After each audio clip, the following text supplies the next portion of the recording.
Yes, the time is now 9:59. We are currently still clearing the windmill, and also waiting on a few of the community constituents, and we'll just give them one longer.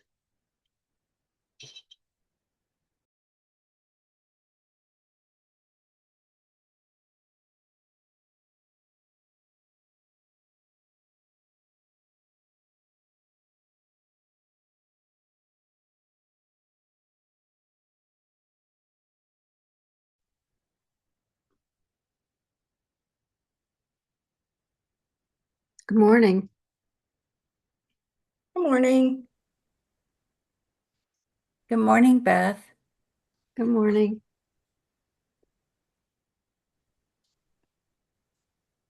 Good morning.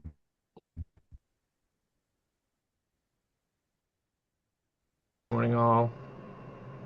Good morning.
And then I'll have 10:01, and I do see that Dr. Schuster is now joining us.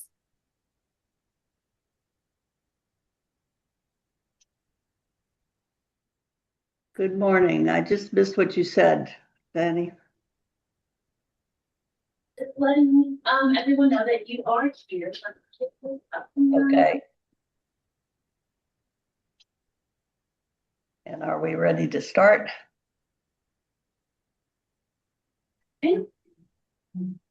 And is this our agenda? What is this that's coming up? The slide presentation for the Yeah. meeting. Yes, ma'am. What's the slide presentation, Danny? Oh, okay. It's the agenda. All right. Well, we'll call the meeting to order. Welcome to this meeting of the Medicaid Advisory Council. I'm Dr. Sheila Schuster, your erstwhile chair, and here's a few housekeeping things for you. Next, please.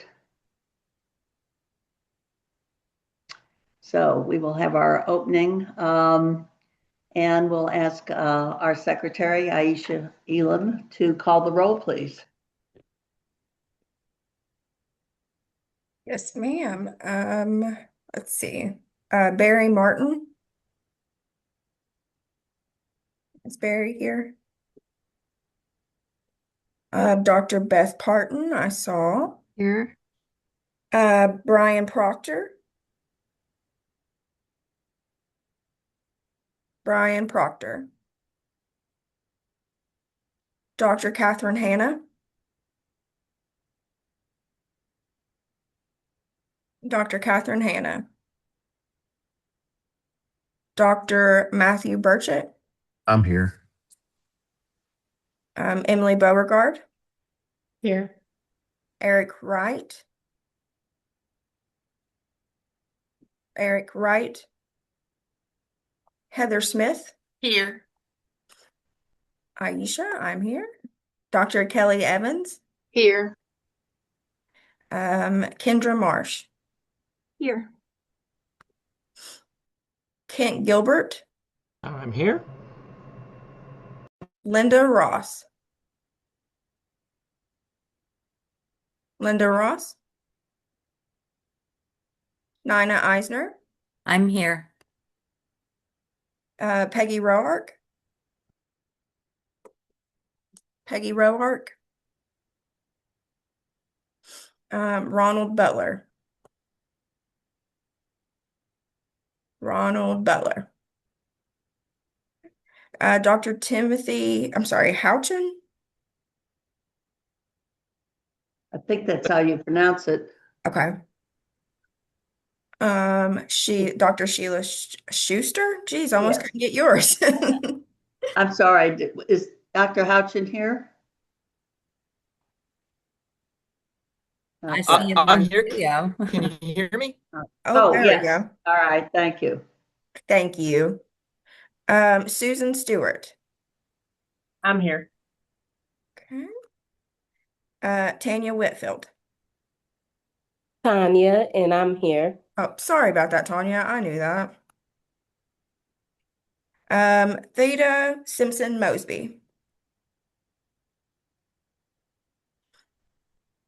Theta Simpson Mosby. Zachary Hart. I'm here. Okay, and then we've got, so let's see, 1, 2, 3,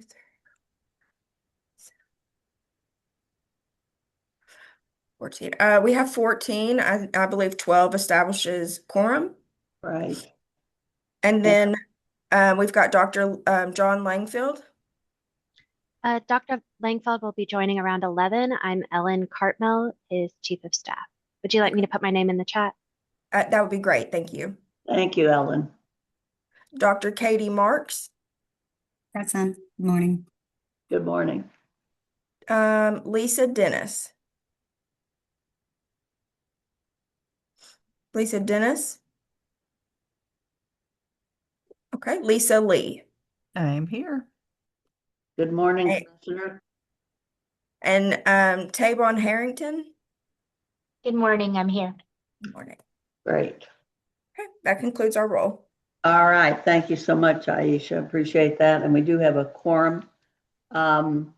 We do have someone that is present for the first time. Aisha, I think, did not get on your list because I think he was just notified yesterday, but we'd like to welcome Daniel Woods as a member of the MAC. And he is representing Leading Age, which are the nonprofit long-term care facilities. I believe Daniel is with the Kentucky Coalition for Aging Resources and Empowerment called Kentucky Care. So welcome, Daniel. Are you present? Yes, ma'am. Great. All right. Thank you so much. And Linda Ross is new to us. I don't know that she is here yet, but I'm sorry. Daniel, you're representing the elderly population. That's the spot that was held by Mackenzie Wallace with the Alzheimer's Association. Linda Ross is representing Leading Age, and she's with, I think, Christian Care Communities in Bardstown. And so we will welcome her when she joins us. And then welcome to Dr. Houchin, who is the medical director at WellCare MCO, and is taking the place of Dr. Sarah Moyer from Humana. They represent the Kentucky Association of Health Plans. So we welcome our new members and glad to have you with us. Dr. Schuster, good morning. This is Veronica Judy Cecil with Medicaid. Just wanted to clarify, we've not yet filled the consumer advocacy for the elderly position yet. There is an actual member position for the Kentucky Coalition for Aging Resources and Empowerment. So Leading Age and the Kentucky Coalition both have positions on the. It used to be the Kentucky Association for Healthcare Facilities, so that may be what's confusing folks. But they've got a new name, so there are two different positions there. And then we are working to fill the consumer advocacy organization for the elderly position. That's the one Mackenzie Wallace had. That's correct. Yes, ma'am. Okay. Yep. I'm sorry, Daniel, I had to misrepresent it all over the place. So we're happy Perfectly to, fine. that's one of the changes with the CMS changes to add the back members and kind of reconfigure, I should say. At some point, Veronica, if you might send an updated list with all of all of who we've got, that would be great. Thank you for that clarification.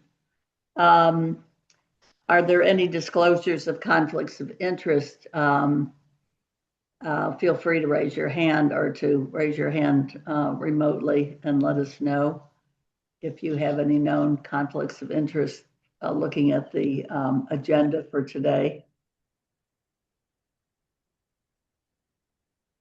All right, and we'll next move to the approval of the minutes of our June 4th meeting. Those were sent out to you by our wonderful facilitator, Danny Davis. And I would entertain a motion to approve the minutes of the June 4th MAC meeting. This is Nina Eisner. I'll make that motion. Thank you, Nina. And I'll And this- second. This is Kent Gilbert. Ed Gilbert, great. Any additions, corrections, omissions noted by anyone? No. If not, let's have a vote to approve the minutes as submitted. All those in favor signify by saying aye. Aye. Aye. Aye. And opposed, like sign. And abstentions. All right, thank you very much. And thank you for that, Aisha.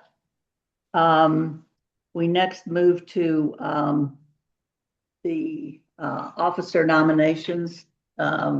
We elect officers on an annual basis, and you will remember that we asked for nominations, and we had 3 nominations come in, one for the chair position. I always feels weird to nominate yourself, but I nominated myself for another term as your chair. Dr. Parton, who has been the vice chair this past year, nominated herself to serve as vice chair. And then Aisha, who has been our wonderful secretary, has nominated herself in the secretary position. So before we vote, I will open the floor to any further nominations. Is there anyone else among the MAC members who would like to put their name out for a vote for any of those offices?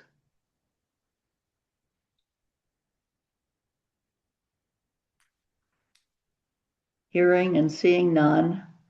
I think we'll just vote on the slate. How's that? All those in favor of approving Dr. Sheila Schuster as chair, Dr. Beth Parton as vice chair, and Aisha Elam as secretary of the MAC for the next year, please signify by saying aye. Aye. Well, what a strong endorsement. Thank you. And any opposed? And any abstentions? All right. And I'm so grateful to my fellow officers for having put their name in the hat. This has been an unusual year, particularly for Beth and me, because we've been MAC people for a while. Beth for a long time was a long time chair. So a lot of changes this past year in the new format and with new members and working with the back and so forth. So I appreciate that vote of confidence from you all. Let's now open it up for the public comment period. We are doing that virtually. We've tried to get that out as quickly as possible, but we do have, I believe, 5 people that have signed up. So we will go through those in the order that they were received. And the first one is, and I apologize if I'm mispronouncing this, Augustin Villarreal, Villarreal.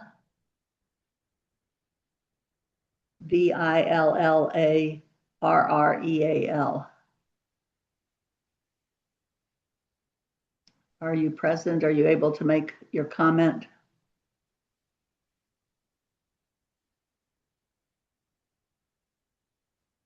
I do not see them present unless they're joining by phone number or a different name. Okay. All right. She submitted quite a bit of information, so I wish we could hear from her. Let's go on to the next and we'll circle back. We still have time.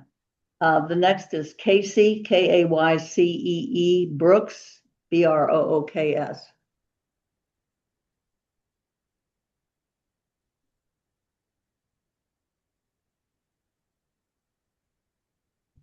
Is Ms. Brooks available for a comment? There is a Casey in attendance. I'm unsure if it's Casey Brooks. Okay. You'll have to unmute yourself. I assume that she can unmute herself, right, Danny? Yes, ma'am. Okay. Casey Brooks.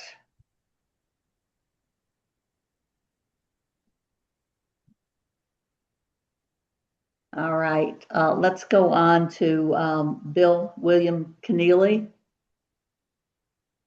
Kenealy.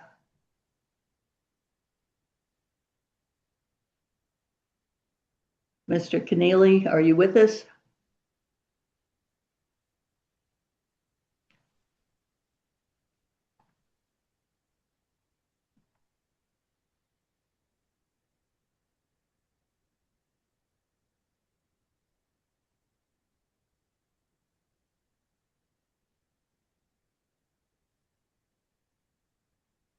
There is not a William Keneally present. Okay, thank you.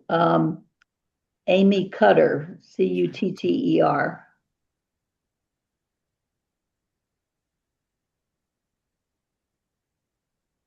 So much easier when you're in person and people could come to the table and you see who's there and so forth. Amy Cutter.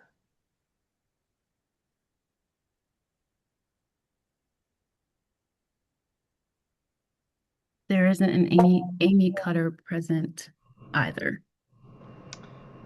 Madam Chair, Yes.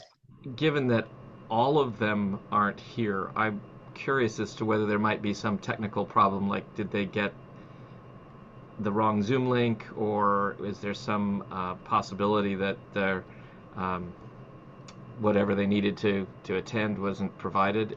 It seems unusual that all 5 would be unable to be here. Yeah, I've got one more name to call, Kent, but I agree with you. Let's try this last one and then we'll circle back to that. Thank you. Caroline Johnson is the last name I have. She says she wants to discuss the barriers and need for fully funding Medicaid waivers. Caroline Johnson.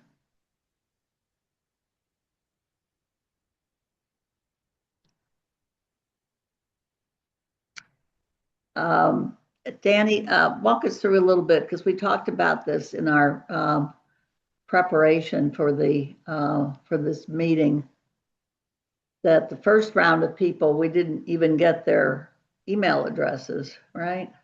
Correct. And on this, with this group, did you get their email addresses? No, ma'am, this was not the group that provided their email. So how would they get the link? Or how would they know, I guess, is the question. So in order to sign up for public comment, they would have to go to the MAC webpage and sign up. On that same webpage, they will find the agenda as well as the Zoom link to join the meeting and all other meeting information. You know, it does seem to me, I think to Kent's point earlier, that there may be a disconnect for folks, and to just make sure that it's a little bit easier for them to join, collecting their email and any contact information that they might want to provide, and then sending them the calendar invite would probably be helpful.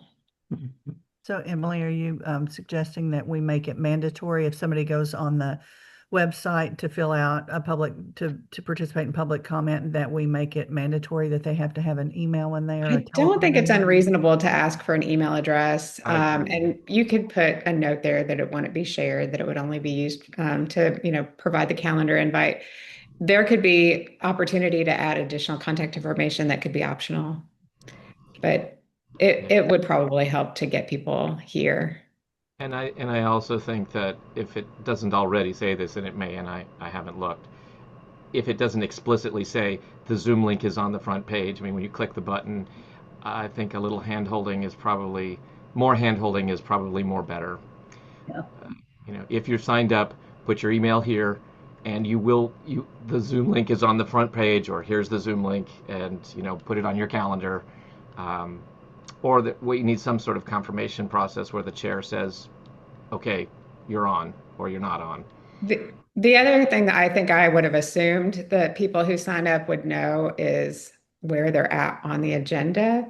And we had talked about moving people or moving this item up on the agenda so that it happened earlier so people weren't waiting on, the meeting for an hour. But if that information was also made clear to them that, they would be speaking about 15 or 20 minutes into the agenda, I think that would help them to plan as well. Mm-hmm. Yeah, we did talk about that in our prep meeting. And I thought we had decided, Danny, that we would get the email address so that you could confirm or let them know. Yes, so the email address that has been added to the link, the request for the email address, if they would want to provide it, it was just that this group had submitted to sign up for public comment prior to us adding Prior that. to our doing that. Oh, okay. So we're new to this process. Yeah, and I'm. I guess one other question that I have now that you've said that, Danny, when people sign up, are they signing up for a specific date, or are they signing up and based on how many people sign up, you are determining these 5 people will speak at the next MAC meeting, the next 5 people will speak at the, 2 months later? So signups will open up after each MAC meeting. So say if there were 10 that signed up for today's meeting, the first 5 would be called upon. If those first 5 aren't present, we would move to the next 5. Just to fill those 5 slots, that 15-minute public comment period. But people do know they're signing up for today's date. Yes. Okay, that's good. Thank you. So again, we don't have email addresses from these folks that we just called their names, right? That is correct. We do not have email addresses. Okay. My suggestion, Nanny, is if they should sign up again, because the meeting is passed, that we should move them to the front of the line, because technically they were already in line. Correct. Yes. Okay. Can I ask a question also? This is Kelly. My question is, when they sign up for the public comment, do they list what they're going to say? Like, could they maybe think that they're writing something and they don't need to be present to speak it? There is an option for them to submit any information or topics that they plan to speak on. It's just optional. And it's very varied. For instance, for this meeting, Kelly, the first speaker wrote out essentially, I think, what she was going to say.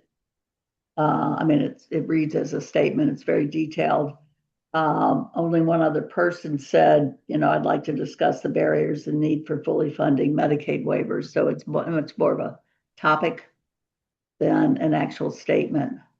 But it's probably a good point, Danny. We probably need to say, if you want to list the topic that you want to talk about, you may do so, but it's not necessary, or this would not be your statement, or something like that. It's a good point, Kelly. Thank you. Dr. Schuster, yes. For the person that we do have a detailed thing, is it possible that you could simply read it, or someone could? I mean, it would at least allow us to hear some of the comments, one of the comments. Yes, I can do that. This is Augustin Villarreal, shares about a Medicaid experience in Kentucky, but says she's a resident of Texas. The annual renewal process is overly complex Details in processing paperwork cause temporary gaps in coverage, meaning families have to skip life-saving medications or cancel doctor appointments while waiting for the system to catch up. While Medicaid technically covers behavioral health, the list of local doctors who actually accept the insurance is incredibly small. Finding a therapist or a specialized doctor in my area takes months, forcing patients to rely on crowded emergency rooms. In rural and underserved parts of Kentucky, 90% of residents live within 5 miles of a pharmacy. Fully implementing and funding reimbursement for pharmacists providing basic care like strep flu testing or insulin counseling reduces the strain on our emergency rooms. Ensuring that newly expanded benefits like the increased coverage for hearing aids or mobile health care services are easily accessible without massive administrative burdens, and that's vital for our independence and health. The current prior authorization process through the managed care MCO organizations creates an unnecessary barrier to patient care. Doctors are spending hours fighting for standard treatments, which delays critical interventions and drives up administrative costs. A talking point, the lack of consistency between the different Medicaid MCOs regarding covered services and billing codes creates a massive administrative headache for independent clinics, reducing the time we can actually spend treating patients.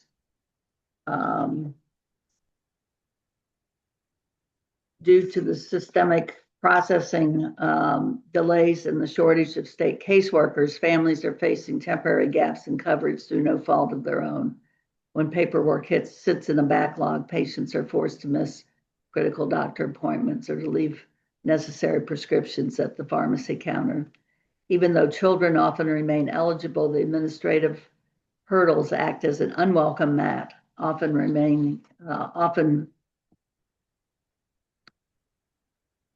and drops them for care. I urge the Department for Medicaid Services to simplify the renewal interface, minimize redundant paperwork, and increase support for local caseworkers so that no Kentuckian loses life-saving health care due to processing error.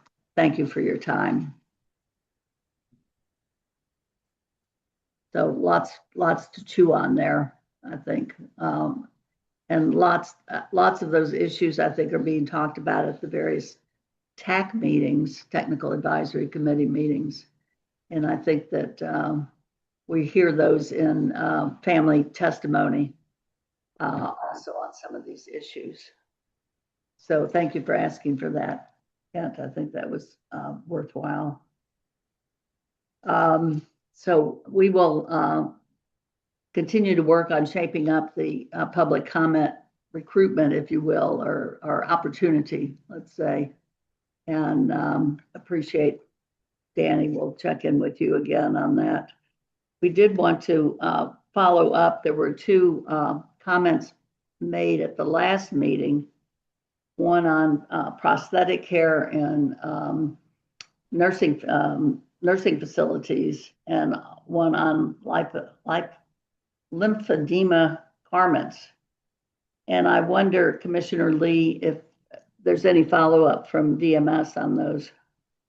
Yep. Specifically to the prosthetics and long-term care facilities, I did go back and listen again to make sure I understood the ask on the public comment, and the ask was to carve out prosthetics from coverage in long-term care facilities.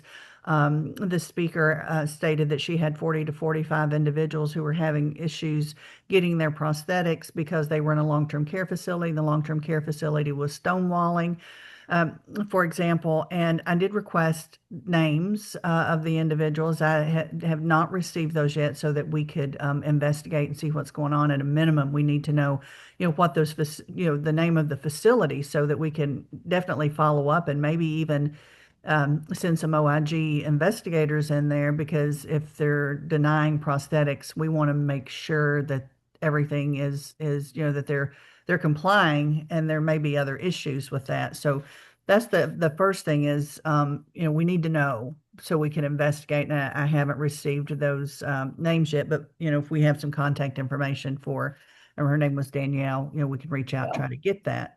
The second thing is that, looking at the regulation for durable medical equipment does state that durable medical equipment, prosthetics, orthotics, and medical supplies is included in the facility reimbursement for a recipient residing in a hospital, a nursing facility, an intermediate care facility, or an institution for individuals with an intellectual or developmental disability.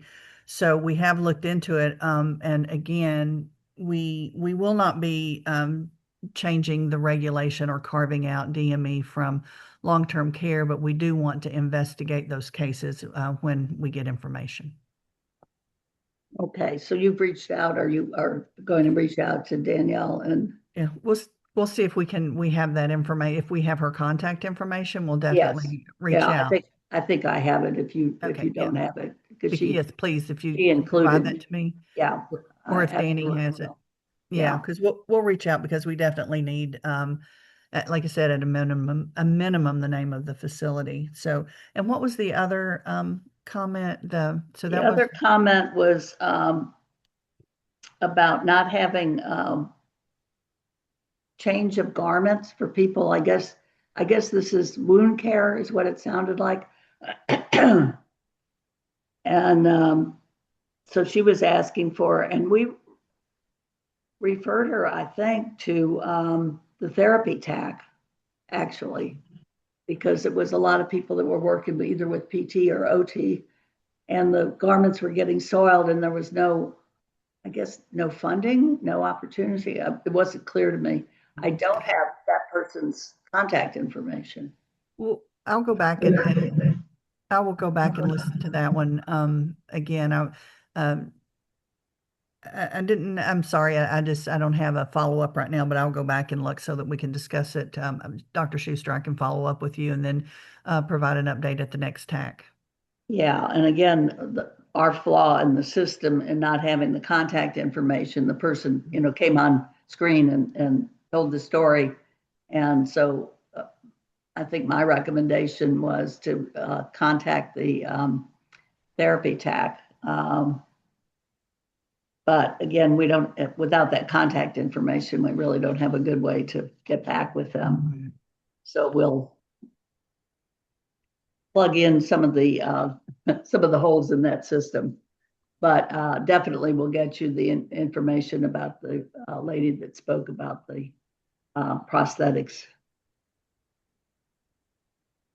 Oh, somebody says that she thought that Danielle also talked about the garment issue. Okay. I'll go back and double check. Yeah, well, let's go back and double check. Thank you. We do have, the next item is TAC recommendations and key items. And we do have a recommendation from the Intellectual Developmental Disabilities TAC.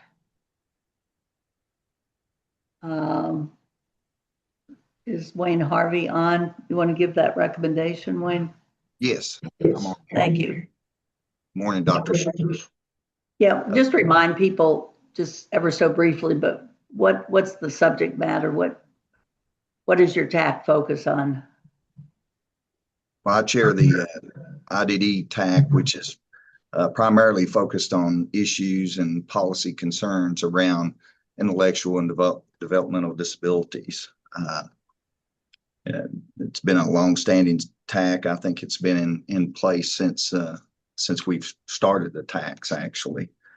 The two recommendations that came out of Tuesday's meeting, which was earlier this week, were the first one is the IDD TAC recommends to the Medicaid Advisory Committee that the Department of Medicaid Services evaluate the current and projected need for specialized long-term care for individuals with profound autism and complex behavioral and medical needs, and develop Medicaid funding or funded autism-specific residential service options modeled after successful programs operating in other states. That was the first recommendation. And the second recommendation that came from Tuesday's meeting was the Department for Medicaid Services should remain committed to the Olmstead integration mandate, so people with disabilities who choose to live in the community continue to be supported to do so. We had a lengthy meeting Tuesday, Sheila. It was it went about 30 minutes over, so we were kind of rushed to get the recommendations done and approved. They were approved by quorum, so they come out of the committee, and the recommendations are as stated. So, and your TAC meets what, like 2 days before the MAC meeting, so you're really under the gun, right? Well, yes, it's actually interesting because sometimes the MAC meets before our committee meets, because we meet the first Tuesday and you guys meet the first Thursday. So sometimes sometimes it's there's 2 MAC meetings that's occurred before we get to present a recommendation. So do you have any comments or explanations or for why you're making the recommendations, Wayne? Just so people understand a little bit more. Well, I think the recommendations are pretty self-explanatory. The recommendation around autism comes from a parent, obviously, that's very vested, I guess would be the right word, in regards to services that serve people with autism, and she's probably been the loudest advocate for services for people with autism on our committee. The recommendation around the Olmstead integration mandate came from Johnny Caleb's with the Council for So his organization's obviously very vested in that, and I think he was wanting to ensure that people that choose to live in the community continues to have the option and the opportunity to do so. Yeah. All right. Well, thank you. I think that's the only TAC recommendation that we have, isn't it, Danny? That is correct. Yes, ma'am. Okay. So are there any questions of Wayne Harvey, who's the chair of the IDD TAC, about their recommendations?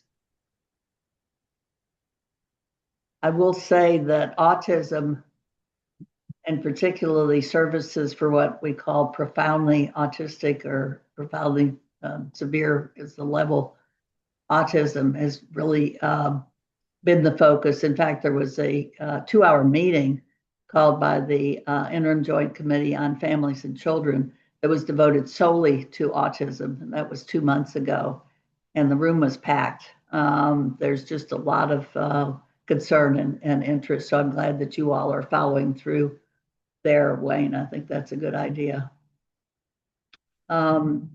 Otherwise, I would entertain a motion to approve the TAC recommendation to be sent on to DMS. Make a motion. This is Zach. All right. Thank you, Zach. And this is Emily. I'll second that motion. Emily, second. All right. All those in favor of forwarding the IDD TAC recommendation to the MAC signify by saying aye. Aye. And any opposed? And any abstentions? Wayne, thank you. And Wayne, while we have you on, we did distribute the response from DMS to your recommendations that were made previously. And the conclusion was that DMS appreciates this recommendation and recognizes the importance of consistent, timely communication with advisory councils and stakeholders. And they agreed to provide a progress report at each of your IDD TAC meetings addressing the above items related to work of the processes. This has been an ongoing, long process for you. So are you satisfied with that response from DMS? Yes, Sheila. Carmen Hancock actually attended our Zoom TAC meeting, and she did a very in-depth review of the progress reports and so forth of the work being done towards that important matter. So yeah, we were very very pleased with what we got out of that. Yes. Good. Okay. Thank you very much. The BH TAC, the Behavioral Health TAC, had made 3 recommendations at the last meeting, and the response from Medicaid was also distributed. The timing of our meeting with the MAC meeting is just really problematic because we go 2 meetings of the TAC before we get the response from DMS. So we already had the meeting in between. So I'm going to leave the response to that to after we've had a discussion with the BH TAC, and we will meet again in September. So I'll bring that back at our next MAC meeting if there are any concerns. The last that I do want to bring up is that the MAC itself made a recommendation, several recommendations at the last meeting. One was to standardize how policy and system changes are communicated to all MAC TAC and BAC members, as well as other stakeholders. And the response to that was that they will continue to evaluate opportunities to standardize communications where practical, and are committed to providing stakeholders with information. I think there is some natural tension in a sense between the consumer provider perspective on communications and the forces that drive DMS in terms of time frame and so forth. And so I guess there's always going to be some tension there in timing. I think the idea from the consumer provider perspective is, particularly from the consumer perspective, is let us know what's going to come in enough time that we can do some work with it before it goes out. Emily, you've got your hand up. Want to say something? Yeah, I didn't want to just interrupt you, but just to add, I think to what you were saying, Sheila, that not only do, stakeholders need time to prepare in order to participate in a public meeting or a public comment period, whatever the case may be. And sometimes those timeframes are required by law. A 30-day public comment period, there are timeframes for when notices go out, when public meetings have to be held. But other times it's really at the discretion of the cabinet or DMS. So I think that's one area where there could be some standardization, and it would not have to be the same for every single opportunity, but something that would be a little bit more standard and, giving people, in my opinion, 2 weeks notice at a minimum, generally speaking, unless there's something urgent or, an emergency that comes up that no one was anticipating. But I think another thing that I've noticed and that I've tried to flag a few times is that the emails or, generally email notices don't always come to the same people.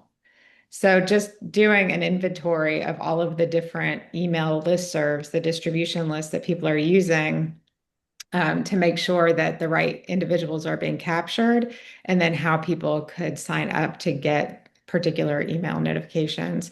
I think that would be really useful. I sometimes, of course, I get emails from the MAC and BAC, but then other times somebody on my staff will get an email for a public meeting that I don't receive.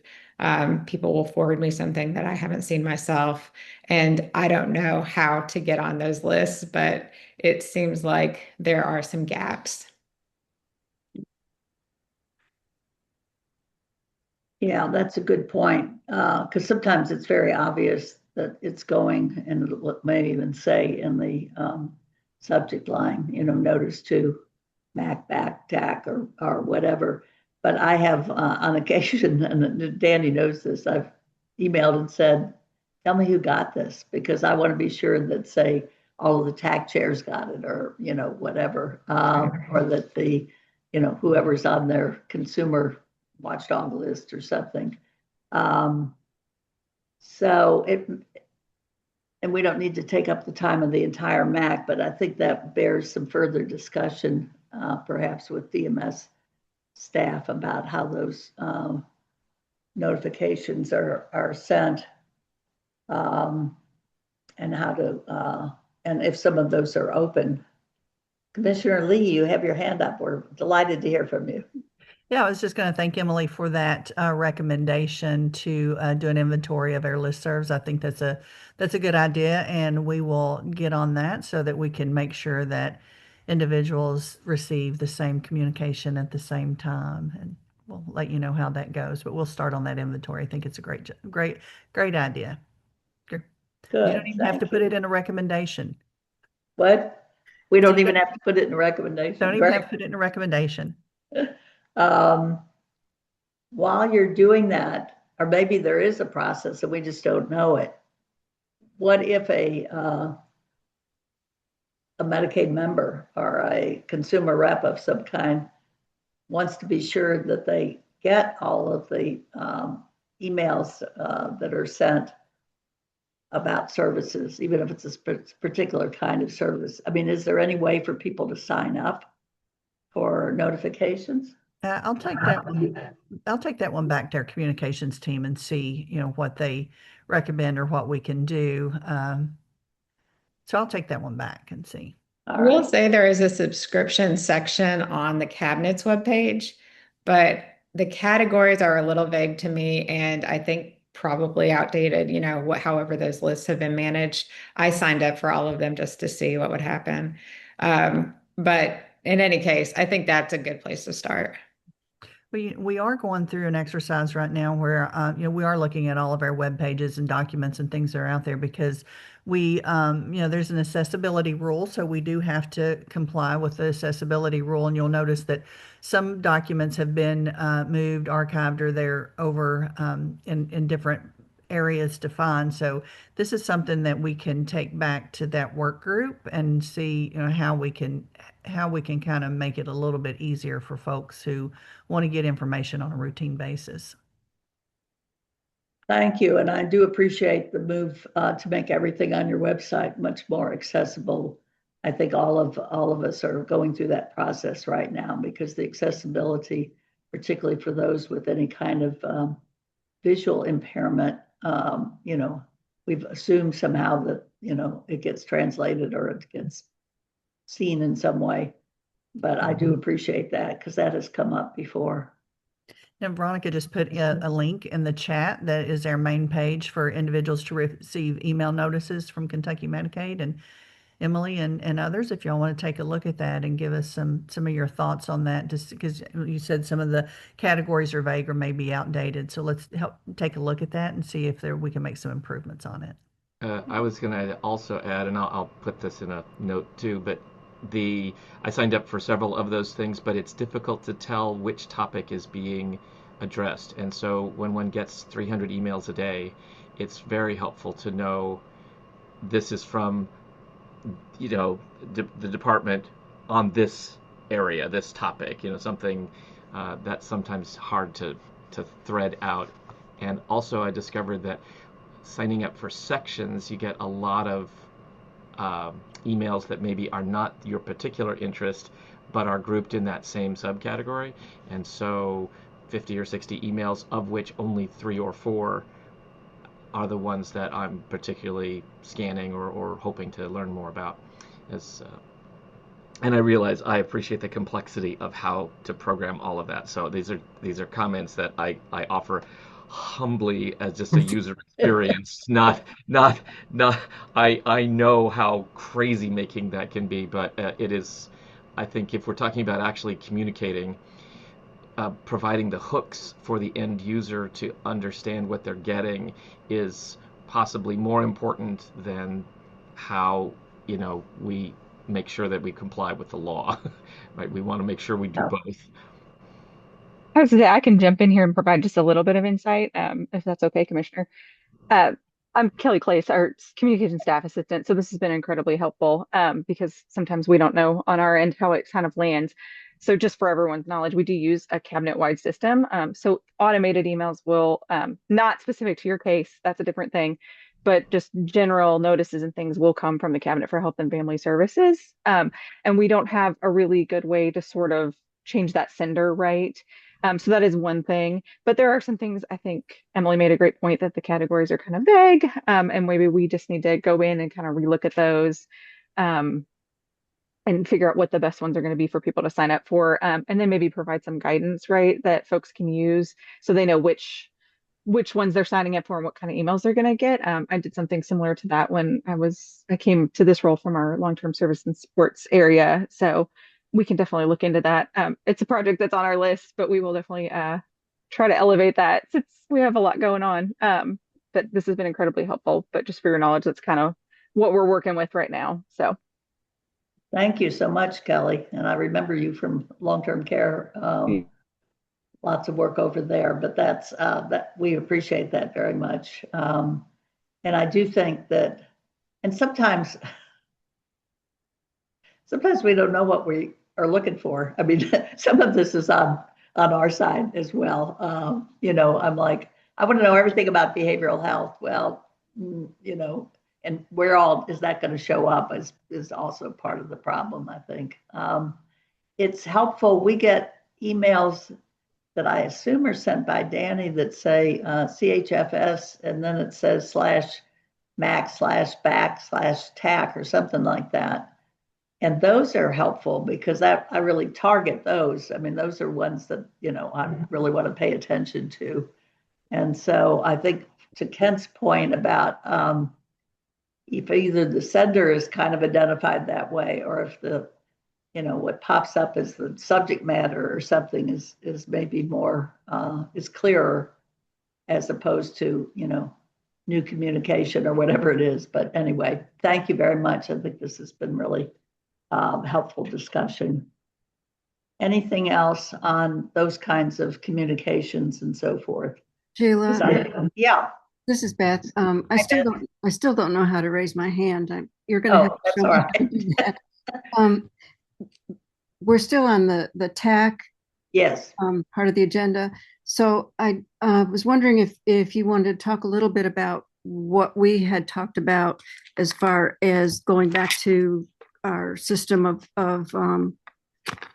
calling the TACs, so that TAC members who don't have a recommendation can speak up, and tell us a little bit about what they're doing. Right. Thank you for that reminder, Beth, because we did say that. Those of you who have been around in the old days of the MAC know that we did a roll call, actually, of all of the, I think there were 17 at the time, TAC. And it did give people an opportunity to say, for instance, we did have a meeting and we talked about so-and-so issue, but we don't have any recommendations. Our meeting was canceled because whatever. We've gone to quarterly meetings, and so our next meeting is so-and-so. We're trying to educate more of the MAC members and the general public. I see that we have 133 people on this, 137 people listening to us at this point. And we just want people to understand how important the TACs are, the technical advisory councils, because that's kind of where the rubber meets the road. And nearly all of them have some consumer representation. And they, are trying to work out issues that involve DMS, but also involve typically the MCOs. So the old three-legged stool, in a sense, you've got your Medicaid member, you've got your MCO or the payer source, and you've got your DMS, and you're really trying to bring those voices together. And I should put consumer and provider together on that one leg. So we just think the TACs are very important. Beth and I cut our teeth, grew up in the system with the TACs, and I think it would be very helpful for people to know the kinds of things that we're talking about. For instance, the IDD TAC, there's so much going on, and I'll talk some later about the MOAB meeting, but there's so much going on around services for that very vulnerable population of folks that have intellectual developmental disabilities and their need for services. And they get forgotten, I will tell you. And so I think, the work of that TAC is just incredibly important. I'm going to argue that, all the TACs are important, but percentage-wise, the amount of spending and so forth on behavioral health services is really small in the Medicaid budget. But we know that the need for mental health and substance use disorder services is growing. So that's what we're going to start doing. So we're going to switch to that next meeting so you get a little bit better idea what's going on at the TAC level. And could I want to add? Yeah, go ahead, Beth. Could I add to that even if the TAC doesn't have a recommendation, if they briefly are talking about something that's important that we need to know about, that they can bring that up. They can Absolutely. be prepared to bring that up for to speak for just a couple minutes. Yeah, and that's the importance of the public comment too. I mean, the two issues that were brought up about people in nursing homes not having a prosthetic device and not having access to it is just a huge problem, and people not having the appropriate garments if they have a medical problem that requires a change of garment. I mean, those are things that we wouldn't have any way of knowing about unless people speak up about them. So thank you, Beth, for that. Nina, you have your hand up. I was just going to say, I strongly agree with going back to the old process of having TACs have some opportunity to describe what they do. I'd go to the hospital TAC meetings, and a lot of DMS representatives are on that as well. And there's a great deal of discussion around a variety of issues that may not have escalated to the recommendation level. And so that would be most helpful. I'd appreciate that change. Yeah, thank you. And you were around for all those years when we did it that way. So that's what we're going to do. Thank you for that reminder, Beth. So the next thing on our agenda is the MAC annual report. And I put this on because the annual report has already been submitted. It had to be submitted in July, early July, but we don't have the consultants anymore, and they wrote that report. And I just thought it would be helpful to talk a little bit about the process. So Veronica, I see that you're on here. You have some comments on that? Yeah, so I believe the previous conversations I believe that we've had on the MAC, and then this was also discussed on the BAC, the Beneficiary Advisory Council meeting. We have taken your feedback. We are working on proposing a process for the next round. This is a very new part of the requirement for us. So the first one, we were kind of navigating and certainly have lessons learned. And I think that's just to give everybody kind of context. It's a bit strange that we have to submit something in early July that covers the entire year of the annual part of the work. And so that was a bit of a struggle for us to figure out how to navigate that. But we would like to propose a process to the MAC and the BAC, and based on the feedback that we've already received, welcome additional feedback. But I think I understand what your concerns were and in the process. And so let us take that back and create a proposal on how we might be able to implement this going forward. That would be very welcome, Veronica. We appreciate that. It's weird to me that CMS requires this report from the MAC and actually is not required from the BAC, right? Mm-hmm. That's correct. And it's supposed to cover the BAC activities you're supposed to incorporate. But the language in the federal rule in the law is very high level. And we did in preparation for the first annual report, we did go out and talk to other states, looked at CMS guidance and best practices, and tried to work from there. in the development of the report, but just being completely transparent, being the first time we've ever done this, and the year went by very fast. And we, even though we kind of started to work on an outline, which I believe we shared in just trying to figure out, well, what was the structure of the report going to look like?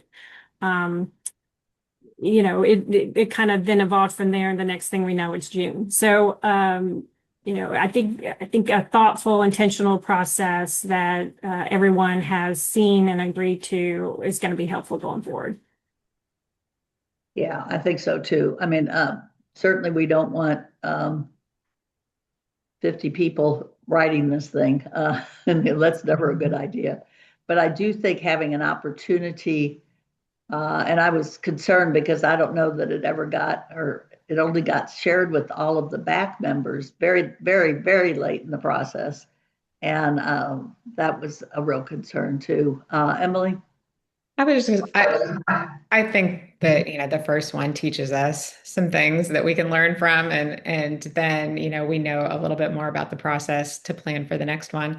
So I think that all makes a lot of sense. And, we have planning meetings before every MAC or BAC meeting now. And I think that would be the perfect time to bring it up, a few months before, the first draft is, needs to be completed, and to just make sure that we're identifying some of the topics that we want to make sure are captured, and then of course, I think if we can build into the process dates that it can be shared, the draft can be shared with MAC and BAC members, that will probably address some of the things that we didn't get quite right this year. Yeah. Any other comments from any of the MAC members about the annual report? It all happened so fast, you may not remember it. So, but I know that the consultants were hard at work on it. All right. And I do want to say, I mean, it is going to be, I think, always a challenge to get something prepared early enough for review, thoughtful and intentional review, but then still meet the July deadline. But again, we'll recommend a process and give that to you all for feedback. And we certainly want to be supportive of this requirement and this work that you all must do to be in compliance. So happy to work with you on it. Great. We look forward to that, Veronica. And we have a long history of working well together, so we appreciate that. And I see that Dr. Langfeld, the Commissioner of Public Health, has joined us. So welcome, Dr. Langfeld. We're glad to have you. Thank you. Glad to be here. Sorry, I'm a little late. That's all right. We've had comings and goings already, so it's hard to get everybody together, but we appreciate it. We know you're a little busy on the Rural Health Transformation Project and so forth. We may ask for an update at our next meeting. I think it would be a good time to get an update on the Rural Health Transformation Project, because that's a big. Absolutely. Yeah. Glad to. All right. Thank you very much. Emily, let me turn it over to you, please, for a BAC meeting report. All right. Thank you, Sheila. So the BAC held a hybrid meeting on July 13th. We had a quorum present, and we were hoping that this July meeting was going to be our annual opportunity for members to get together in person, but there were a variety of reasons that people had conflicts and it was difficult to travel to Frankfurt. So it didn't work in the way that we had planned, but we did have a lot of participation virtually, and we were able to get through a lot of good discussion. So based on feedback from previous meetings, our agenda included discussions about respite care for waiver participants, although we had to end up pushing that out to our September meeting just because the speaker who we had lined up was unavailable. We also had updates on the Big Beautiful Bill, or what we call HR1, and the biennium state budget. and a discussion about having private versus public meetings, what the pros and cons of that would be. We also elected officers for the upcoming year, which will be myself as chair, Tanya Whitfield as vice chair, and Lee Geis as secretary. And as a follow-up to our May meeting, we had surveyed back members about their interests and their comfort level with making our meetings public, keeping them private, or finding a way to do a mixture of both, depending on what the agenda items were, and our interest in bringing more attention to certain issues. We also discussed a fourth option, which would be to allow invited guests on a case-by-case basis, whether that's a guest speaker or a group of people that we think might be interested in the topic of discussion and relevant to that discussion. So members, had expressed a range of views in that survey, and then again in our discussion. Some members really emphasized the importance of transparency and wanting to have, public influence, really wanting more people to know what these issues were and to understand them and to learn about them. Other members prioritized privacy and safety and comfort when discussing personal issues or family experiences. So we ultimately decided to keep our back meetings private. We didn't vote on this, so there's still an opportunity for future back members, or at a point in the future for back members to revisit this topic. But for now, there was support for inviting selected guests or presenters, so we could make sure to include certain stakeholders, advocates, subject matter experts on relevant topics. And we decided that members should feel free to recommend a group or a speaker that could be invited. Back officers would then consider those recommendations and make a final decision when setting meeting agendas. So that's the process that we are going to follow for now. As part of this, the BAC also discussed the distinction between the BAC beneficiaries and the MAC, noting that the BAC serves more as a protected space for beneficiaries and caregivers to speak openly, and to balance that privacy with the importance of both transparency and influence. Having BAC members serving on both bodies, the MAC and the BAC, is really important, as is having the BAC report as a standard item on MAC agendas. I think that's incredibly important because, our minutes alone, which is the only thing that is public following our meeting, the video is not public. People cannot, attend the meeting unless they are a member of the BAC or DMS. And for those reasons, having the minutes alone are really insufficient just because they're very high level. They don't include a lot of detail in this report, and the presence of BAC members on the MAC gives us the opportunity to raise some of the issues and to share more of the details that are important for the MAC to know and for other members of the public. And because of this, the MAC may want to consider amending the bylaws to ensure that the BAC report becomes a permanent agenda item. Right now, it's an optional choice of the current MAC chair, of course, yourself, Sheila, and then the DMS commissioner. And knowing that MAC chairs and commissioners and administrations change over time, having that consistency, I think, could be helpful. So changing gears a bit, because of the implementation of the Big Beautiful Bill on the horizon, getting closer every day, we have continued at every meeting to ask DMS for updates. In July, we were given an overview of the interim final rule that was issued by CMS in early June. And I do want to just take a minute to voice my thanks to any of the MAC or BAC members who submitted comments by the deadline on July 31st. We really appreciate people who took the time to do that. This is just an incredibly important rule. And it was a surprise. There were a lot of changes that CMS made that we were not anticipating. And in particular, medical frailty is the one that I think we had the most concerns about. So, of course, we had a lot of questions for DMS about the revised federal guidance on medical frailty, which now requires a two-part test to determine both the individual's health condition and a significant impairment to community engagement. And, that could mean so many things, and how to prove that seems incredibly difficult. We noted some specific concerns about the burden placed on providers, the cost of having paperwork completed by a provider, and the difficulty that for individuals who may not yet have a formal diagnosis, but they're already experiencing functional limitations. DMS also explained the new restrictions on using self-attestation to report medical frailty, which, again, leaves enrollees in what I consider a catch-22 if they're unable to get an appointment or an accurate diagnosis or sufficient provider documentation within 6 months of initially reporting that you have this health condition that should be considered medically frail. It could just be really impossible for someone to be able to meet that standard.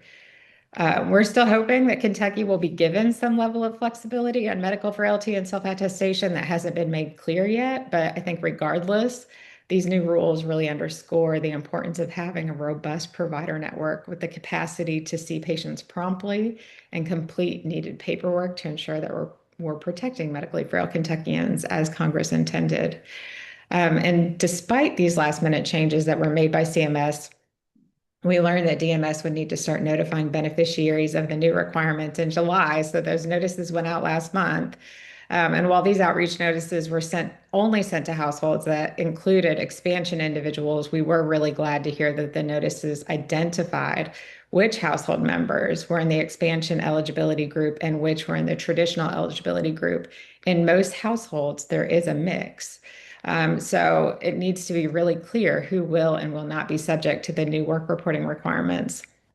This was actually a suggestion that BAC members made when we were asked for feedback on the notice, and we really appreciate that DMS took that suggestion, although we do remain really concerned that households with only traditional Medicaid members will not get the notice and may still be unclear on whether they'll be subject to these changes. I've personally heard from a lot of families with, family members, children with waiver services, home and community-based waiver services, that they assume that these requirements will apply to them. As a policy advocate, I know that they won't, but I think unless we have those conversations with individuals, these assumptions will persist and the anxiety that comes along with them.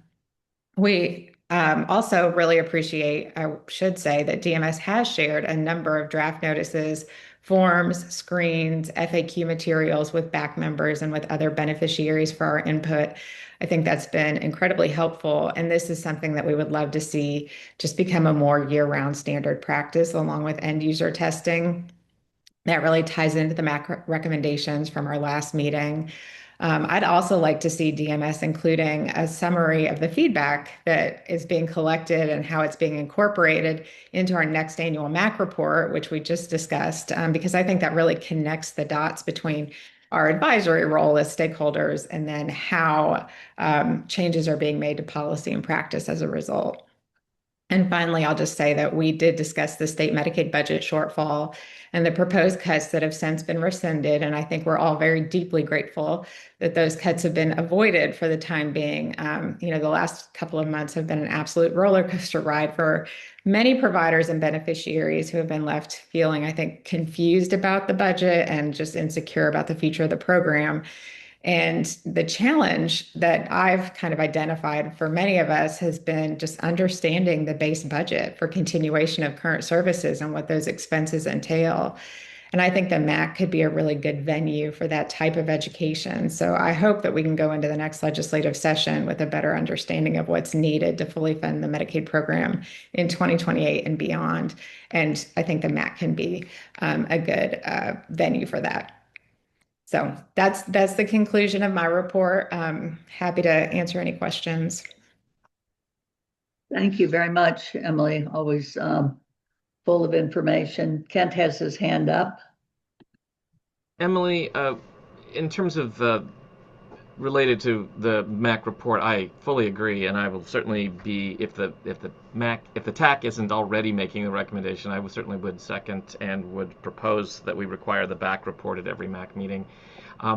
Big concern of mine, and just curious on your perspective, is if we are able to do some of these recommendations, summarize the feedback that we've been getting, do we think legislative entities will receive and read these things? Because that's my concern, is that I think some of the legislative issues we've had is that legislators either imperfectly understand or are entirely unaware of the implications of their decision making, and they are, of course, they're crashing through 1,200 bills, and they make really sometimes very uninformed decisions. How can we do this in such a way, all the things that you said, how can we make sure that it's not just for our lovely archive that someone will read 100 years from now and say, oh, look at what they thought about, but that it will forecast into the legislative session? Yeah, I think you're absolutely right. And in conversations that I've had with legislators over the years, they're unaware of the MAC, unaware of the tax, and now, of course, the BAC is new. And even health chairs, the health committee chairs on the House and Senate side are often unaware, or even if they know the MAC exists, don't know what we're, talking about, the work that we're doing or the recommendations that we're making. So I think it's a very good point. And I have encouraged health chairs to, put it on the agenda. But I think the MOAB is the perfect place to, make sure that once a year, our MAC report that includes, a section on the back is presented to the MOAB. And I think that's an opportunity where we can say, stakeholder feedback was received on these issues. This is what DMS did as a result. I think that could be really, really helpful. And then, of course, legislators are welcome to attend these meetings. And in some states, I've learned, working with, fellow advocates in other states, some states legislators attend these meetings regularly. So that could be the case here too. It just, I think, hasn't developed that way. But in any case, I think we have opportunity to get more of these issues in front of legislators. Madam Chair, can we simply invite staff members from the Senate and the House Health Committee chairs?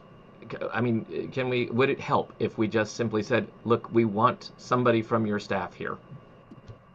Yeah, I think it's a great idea. I actually have been thinking, because I'm a member of the MOAB, about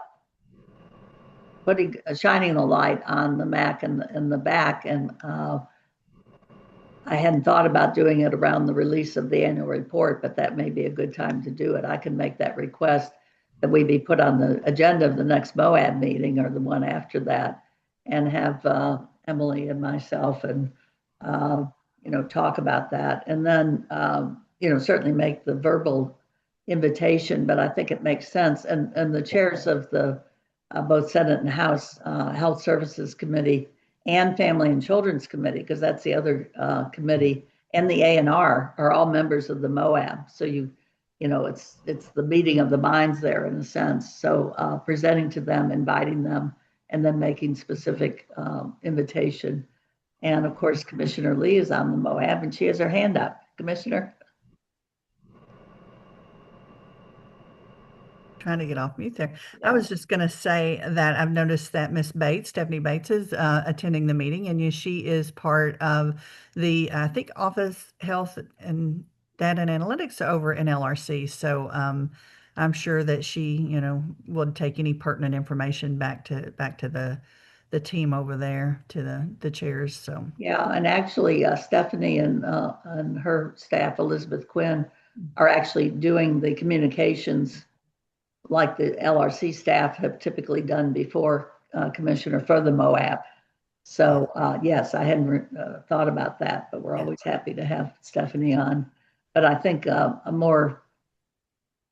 more information provided to those folks that are looking so intently at how Medicaid is functioning and so forth. But we will definitely do that. Do we need a motion? Says she'll absolutely take this back to the co-chairs. Yeah. Wonderful, Stephanie. Thank you. Madam Chair, do you need a... Sheila, do we have a standing agenda item for MOAB feedback? Yes, I have it on this agenda item. Okay, thanks. But I said we're going to do this every time because I am your representative and will continue to be your representative for another year as the chair of the MAC. They put that in the legislation. So they obviously knew that the MAC existed and wanted a representative from the MAC. So yes, we have that now as a standing agenda item, and probably ought to put that in the bylaws too. As long as there's a MOAB, that agenda item should be on there. So yes, great. Kent? Is it appropriate to make the motion that Ms. Beauregard suggested in terms of including the BAC report at every MAC meeting? Or is this not the? Yeah, why don't you do that? Why don't you do that, Kent? And then that will be a reminder to us, because I think we have to go back and change the bylaws. Okay, I so move that we take steps to include the BAC report in every MAC meeting and in our meeting minutes so that it's included in our reports. I'll second that. This is Beth Parton. Oh, I was going to second it. I'll third it. All right. Well, it's been seconded and thirded. Any discussion?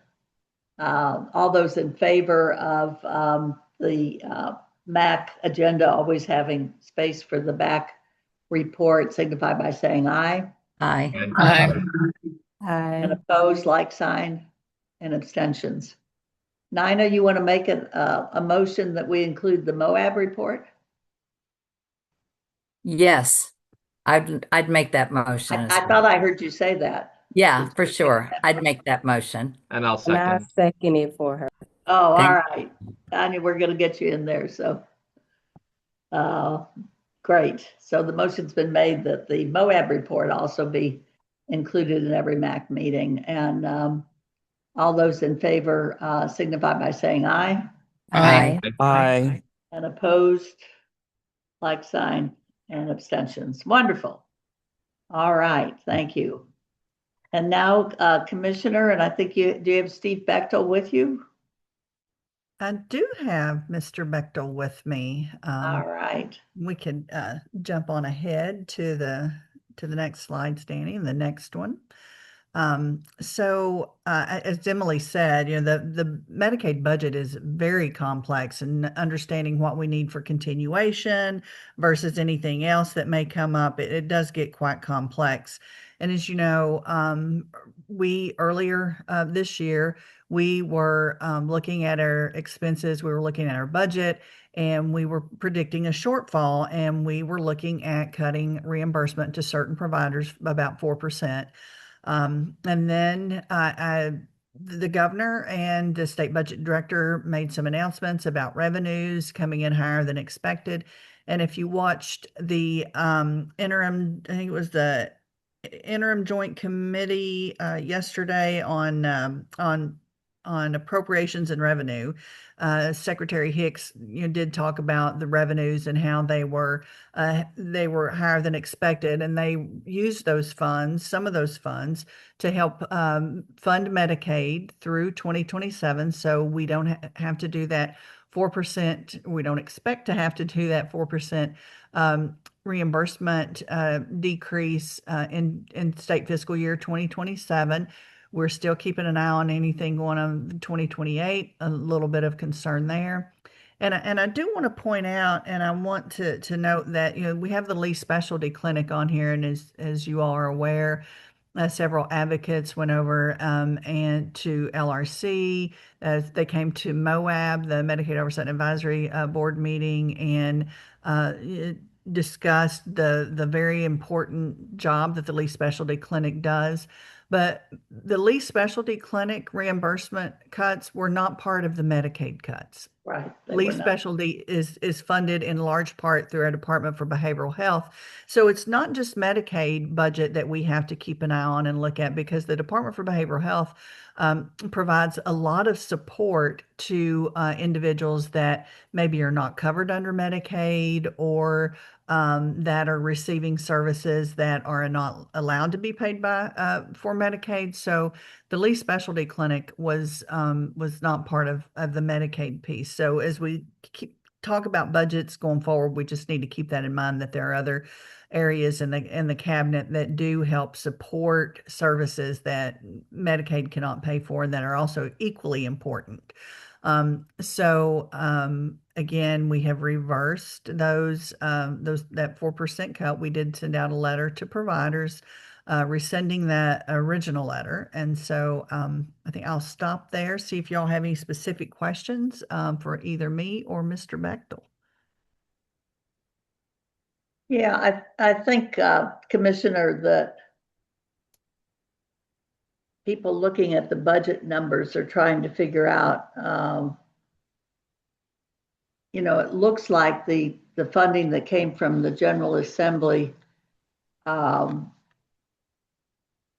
Medicaid actually received more money than you got the previous biennial budget, if you just look at pure numbers. And I think that's where this discussion about the base and what is required in your funding. I know the governor talked about the waivers and the waivers being underfunded, and talked about it in terms of that there was not appropriate funding for the increased cost. So it would be really helpful if you or Steve could talk a little bit about how to understand that. Well, I've worked in Medicaid over 20 years and I don't understand. So I will, I don't understand the numbers as much. I know what we need, but I'll leave this up to the CFO to talk about that. Yeah, you're right, Dr. Schuster. It's can you all hear me? Make sure. Yes. Okay. You're right in the way that you can't look at it on the surface. It's kind of an onion. You got to peel that onion back to see what, have an apples to apples comparison. If you'll look at House Bill 500, there's also a lot of things line items that we will fund or we will also do, such as ARHK care or dental rebasing, things like that. Those items add up to be over $1 billion if you add up all those line items. And so when you just sit there and you compare the governor's recommended to the House Bill 500 and you see a $1.3 billion change, well, you have to also understand that in House Bill 500, they're telling us to spend more, do other items that was not considered in the governor's budget. Also in the governor's budget, what they failed to tell is there was some one-time savings issues that we were going to do. We were going to move money around. Well, they told us, since they didn't do that, we can't move those monies around and do the restricted funds. And in fact, one of the things that was in the governor's budget was the actual $290 million. We were going to go ahead and move it over, right, and use those funds, but to offset some of the funding for Medicaid in 27. But they put it into what they call a lockbox, and we have to ask for it in the 27th session, which means we're not guaranteed to get it.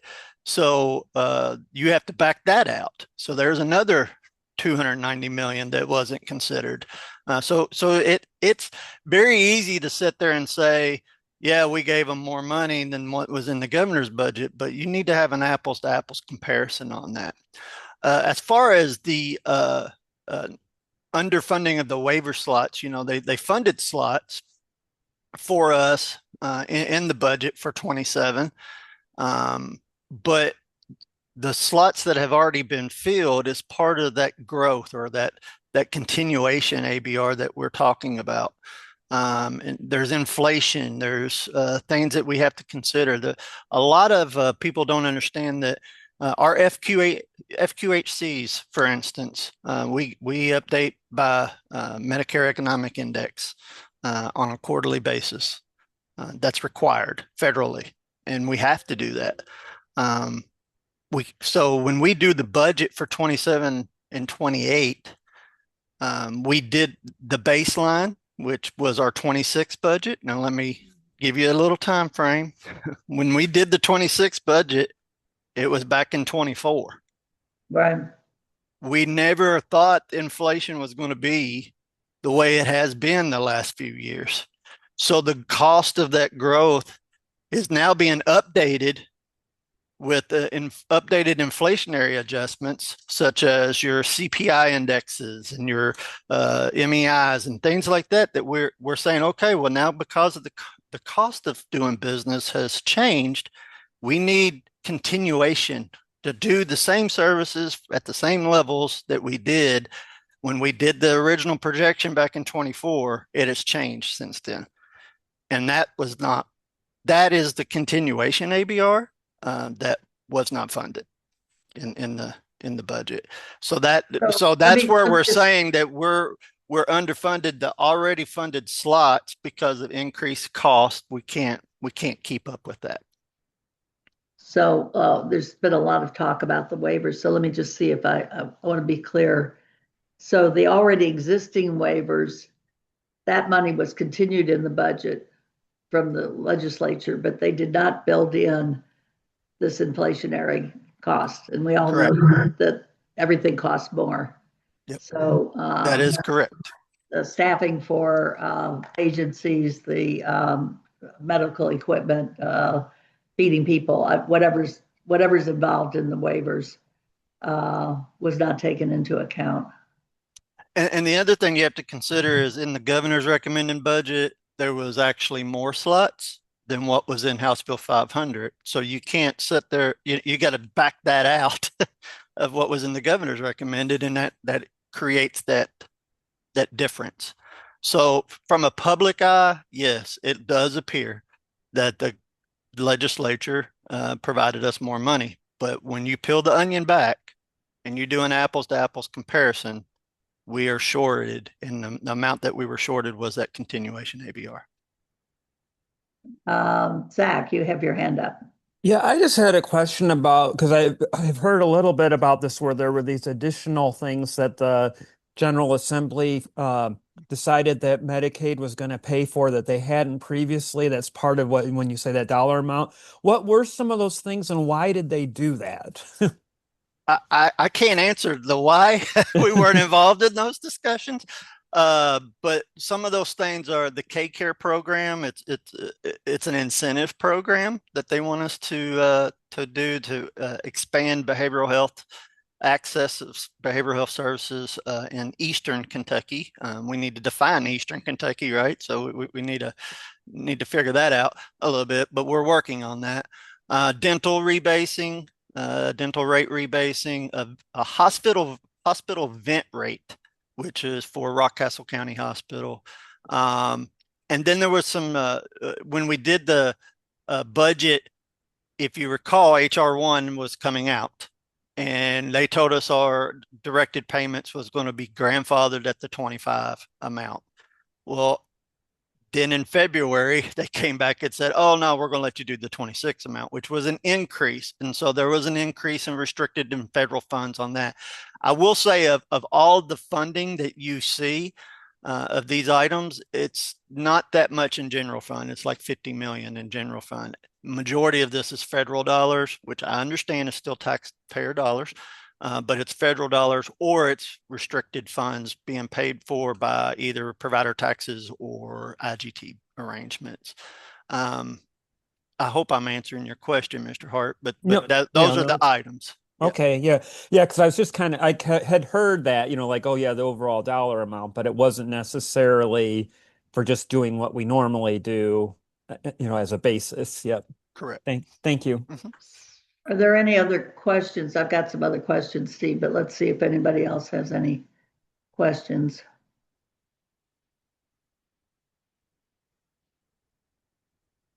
All right, my question is that we are hearing that the budget that came from the legislature had less funding in the second year of the biennium than in the first year for Medicaid.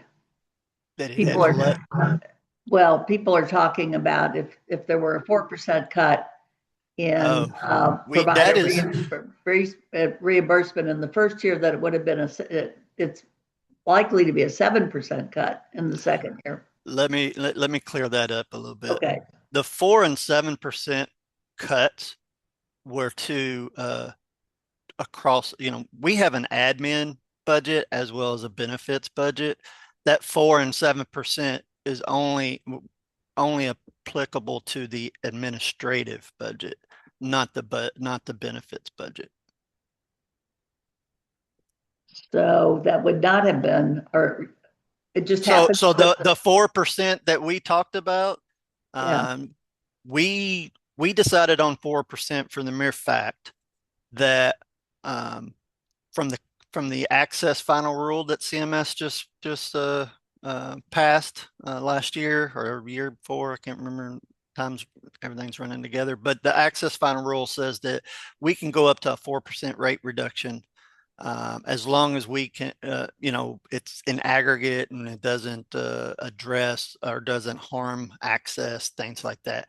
Anything over 4%, we have to do a more thorough kind of review and more thorough reports to CMS before they'll grant us any approval, anything over 4%. So the reason we went with 4 was because we needed to do it quickly.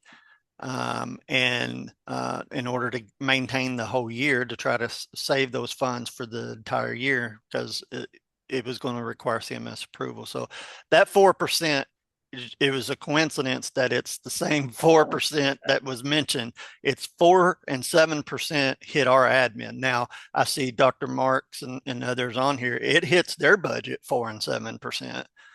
But we have 2 appropriation units, whereas other sister agencies only have 1.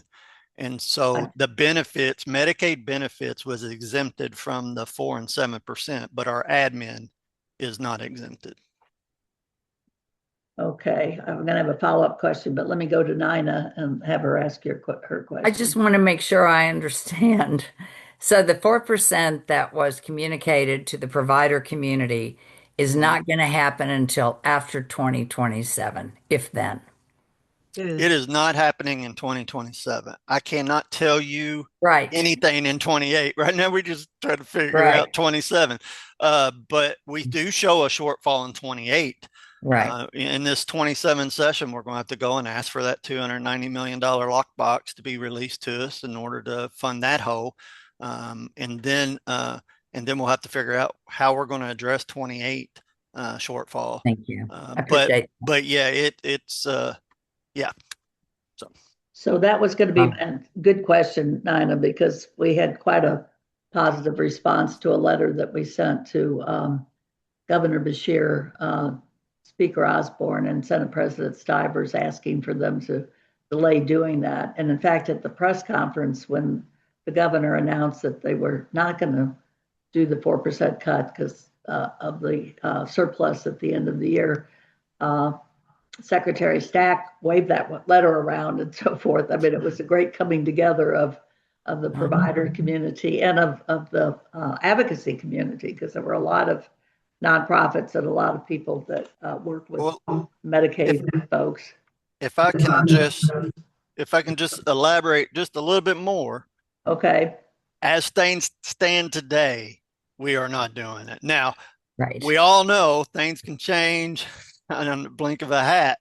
That if and you heard the governor stated in his announcement that if they file a lawsuit against the state, against him, and then we have to undo the movement of those funds that they moved to help shore up the shortfall, then we're back to square one to where we may have to consider that. But as things stand today, we're not doing it.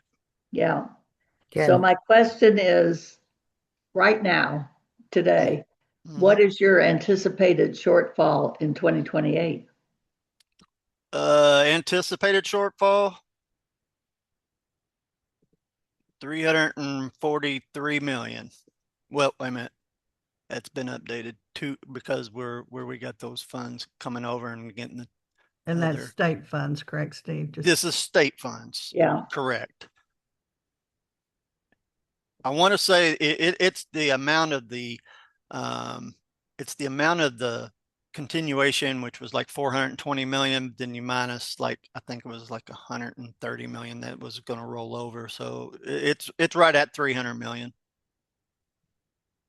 in state funds, which, you know, when you do any kind of provider reduction in rates, you don't reduce by state funds, you reduce in total. And so without the state dollars, that 300 million equates to about 1.2 billion when you consider the pulling in the federal match. So even we're pretty close if the lockbox gets opened. That's with the lockbox. You still have a shortfall even with We still have a shortfall close about 300 million. even with the lockbox being opened and spent. Correct. Oh, all right. That's a very different picture than I was hearing. And I would just add that unfortunately that we have very few levers that we can pull to that would impact our budget and result in us being, but anything that we do is going to impact our provider community, because if we have to reduce reimbursement rates, that's our provider community. If we have to reduce our enrollment, our member, then you have no payer source for the provider community. If we cut benefits, then again, there's no payer source. So anything that we do in the Medicaid program to try to reduce expenditures has a direct effect on our provider community, which again has a direct effect on the communities themselves, the economy of this state. So the Medicaid budget is extremely complex, but it's also very vital to the economy in Kentucky, because currently it's about a $24-25 billion budget, and you start taking those funds out of the community, it has a ripple effect across everything that we rely on in the state. So, and Dr. Schuster, I was able to get my document up. It's actually 260 million is the shortfall. It's 550 million before the 290. Then if we get the 290, then it's down to 260. Ah, okay. So we're still $260 million short going into fiscal year 2020. And that's assuming we get the 290. Okay. Zach, you have your hand up. So a question I had, so I know in 2027, the legislature will meet again. Is it even possible to have like a proposal where they would take out of the rainy day fund to make up that deficit? Is that even an option at all? Yeah, it is from the legislative standpoint. They can do that, but Medicaid can't do that. Yeah. Okay. No, but it's legally possible, Zach. Yeah, so that seems like something that to really advocate for is something. I mean, I don't know if the governor will propose that or something, that we would have an opportunity when they come back in 27 to try to pull some funds out of the rainy day fund. Let me just say this. I don't think that'll happen, and this is why.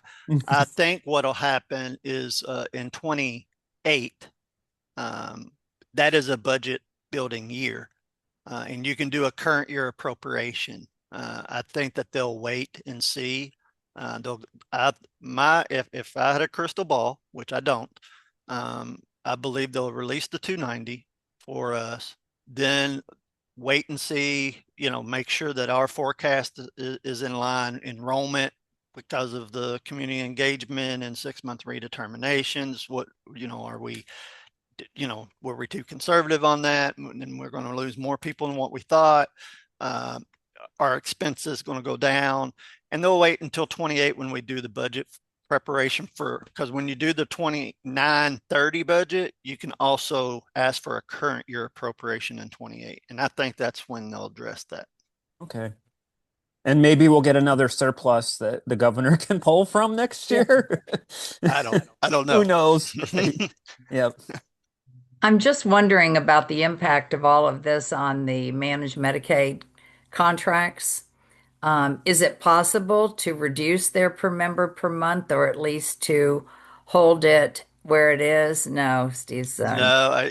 All right. We have federal laws that those rates have to be actuarially sound. Oh, okay. We can't just arbitrarily, and that was some of the things that we brought up about House Bill 2, where they said they wanted us to reduce our MCO caps by 2.5% and then put that in the fee for service rates. We can't just arbitrarily reduce a rate. It has to be actuarially sound and certified by an actuary that they are meeting the appropriate cost of doing the business. We don't even get our hands involved with that. That's why we have an actuarial contractor to do that. And then that has to be approved by CMS actuaries as well. So we can't just reduce those. Now, the 4%, what we were going to do is when we make an adjustment to our fee schedules, a lot of our MCOs use our fee schedules in their reimbursement. Some of them may have contracts with you all to do 90% of the fee schedule. So when we adjust the fee schedule, we also adjust what they're paying you all. So, and then that adjusts how much we're paying them in cap payments. So thanks, that helps. All right. Hey, Steve, I wish we had that kind of protection with our contracts with the MCOs. Yeah, you might want to negotiate that down the next time. Yeah. Susan Stewart asked, what about what's being done at Medicaid about waste, fraud, and abuse? And are there potential savings there? Well, I'll defer to the commissioner or Veronica on this, but yeah, our program integrity area is always actively looking for fraud. We work hand in hand with with MAFUCU, which is the Medicaid fraud unit in the Attorney General's office, as well as the federal office. And so we're always looking at that. We're always doing algorithms, trying to identify things that seem outside the norm. Even with our NENT program within our actuaries, we're actually looking at claims and things. Does it make sense? And identify some of these anomalies that we can go back and look at. So yes, we are looking at that. Now the fraud, if you're talking about the fraud from the APA, that's a different story. That's not justified or not verified information. So we need to, and let me just remind everyone that MCOs pay, they have to pay a 90% of their capitation. 90% has to go back out to providers. So that leaves 10%, which their admin is around 8 to 9%. That gives them a 1% profit margin. And so we do work, as far as fraud, combating fraud and abuse, we do work very closely with the Attorney General's office, and as Steve mentioned, the Medicaid Fraud Control Unit. And we do refer cases to them. We don't talk about active cases in public, but some of the issue is that when we refer cases, it does take quite a long time to do investigations. And sometimes the process includes telling us, there's a stand down list, for example, if there's an active investigation. We can't alert or do anything to make those providers aware that they may be under some sort of investigation. So it does take quite a long time, but we again have all of the tools at our disposal to help us identify and combat fraud and abuse in the program. And Veronica used to be she served many roles in Kentucky too. And she at one time was our program integrity director. And I don't know if she has anything else she would like to add to that specific topic. I think the only thing not mentioned very briefly is that the best way to identify that is through audits. And we understand that audit puts the burden on a provider to have to provide documentation. We understand that, but that is the only way to truly identify fraud, waste, and abuse. So, as providers continue to kind of bear the brunt of that, and we continue to see legislation that ties our hands in actually doing certain post-payment, prepayment audits, that just sort of leaves very, very few options for a state Medicaid agency to actually identify fraud, waste, and abuse. But we have an extremely active and collaborative partnership with the managed care organizations, Office of Inspector General, the U.S. Attorney's Office, the FBI, the Attorney General, Medicaid Fraud Control Unit. So, and we meet at a minimum quarterly, sometimes even more frequently, to look across trends and across providers. But it is, when it comes to fraud, a very laborious process because we have to follow federal law, and federal law dictates what that process is. And it takes a lot of time. So we have cases that do sit on a list for a long period of time, but the problem is the Department for Medicaid Services has no control over the Attorney General or the U.S. Attorney in terms of how that case is prosecuted or pursued until they conclude their investigations. And it's, I think it's incredibly frustrating for everyone because, as I said, audits puts the burden on providers to have to provide documentation. We have to go through a process that's according to federal law, that we have to wait for others to do their investigations. And it's just sort of not quite the easy process that it sounds like it should be. It's just identifying fraud. Well, that there's a lot to it. And I think Susan says she's clarified that she was talking about member misuse or member, and the same process is we have to investigate. And the main way that we can investigate member abuse is we have to know about it. Someone has to report it. And member abuse, I think the last report I read indicated that fraud and abuse committed by members is less than 2% of the Medicaid program. It's very small. Members in the program have access to medical care. They do not receive funds. But if you believe and think that there's someone in the program who doesn't qualify, let us know. But our eligibility and enrollment system is one of the nation's best.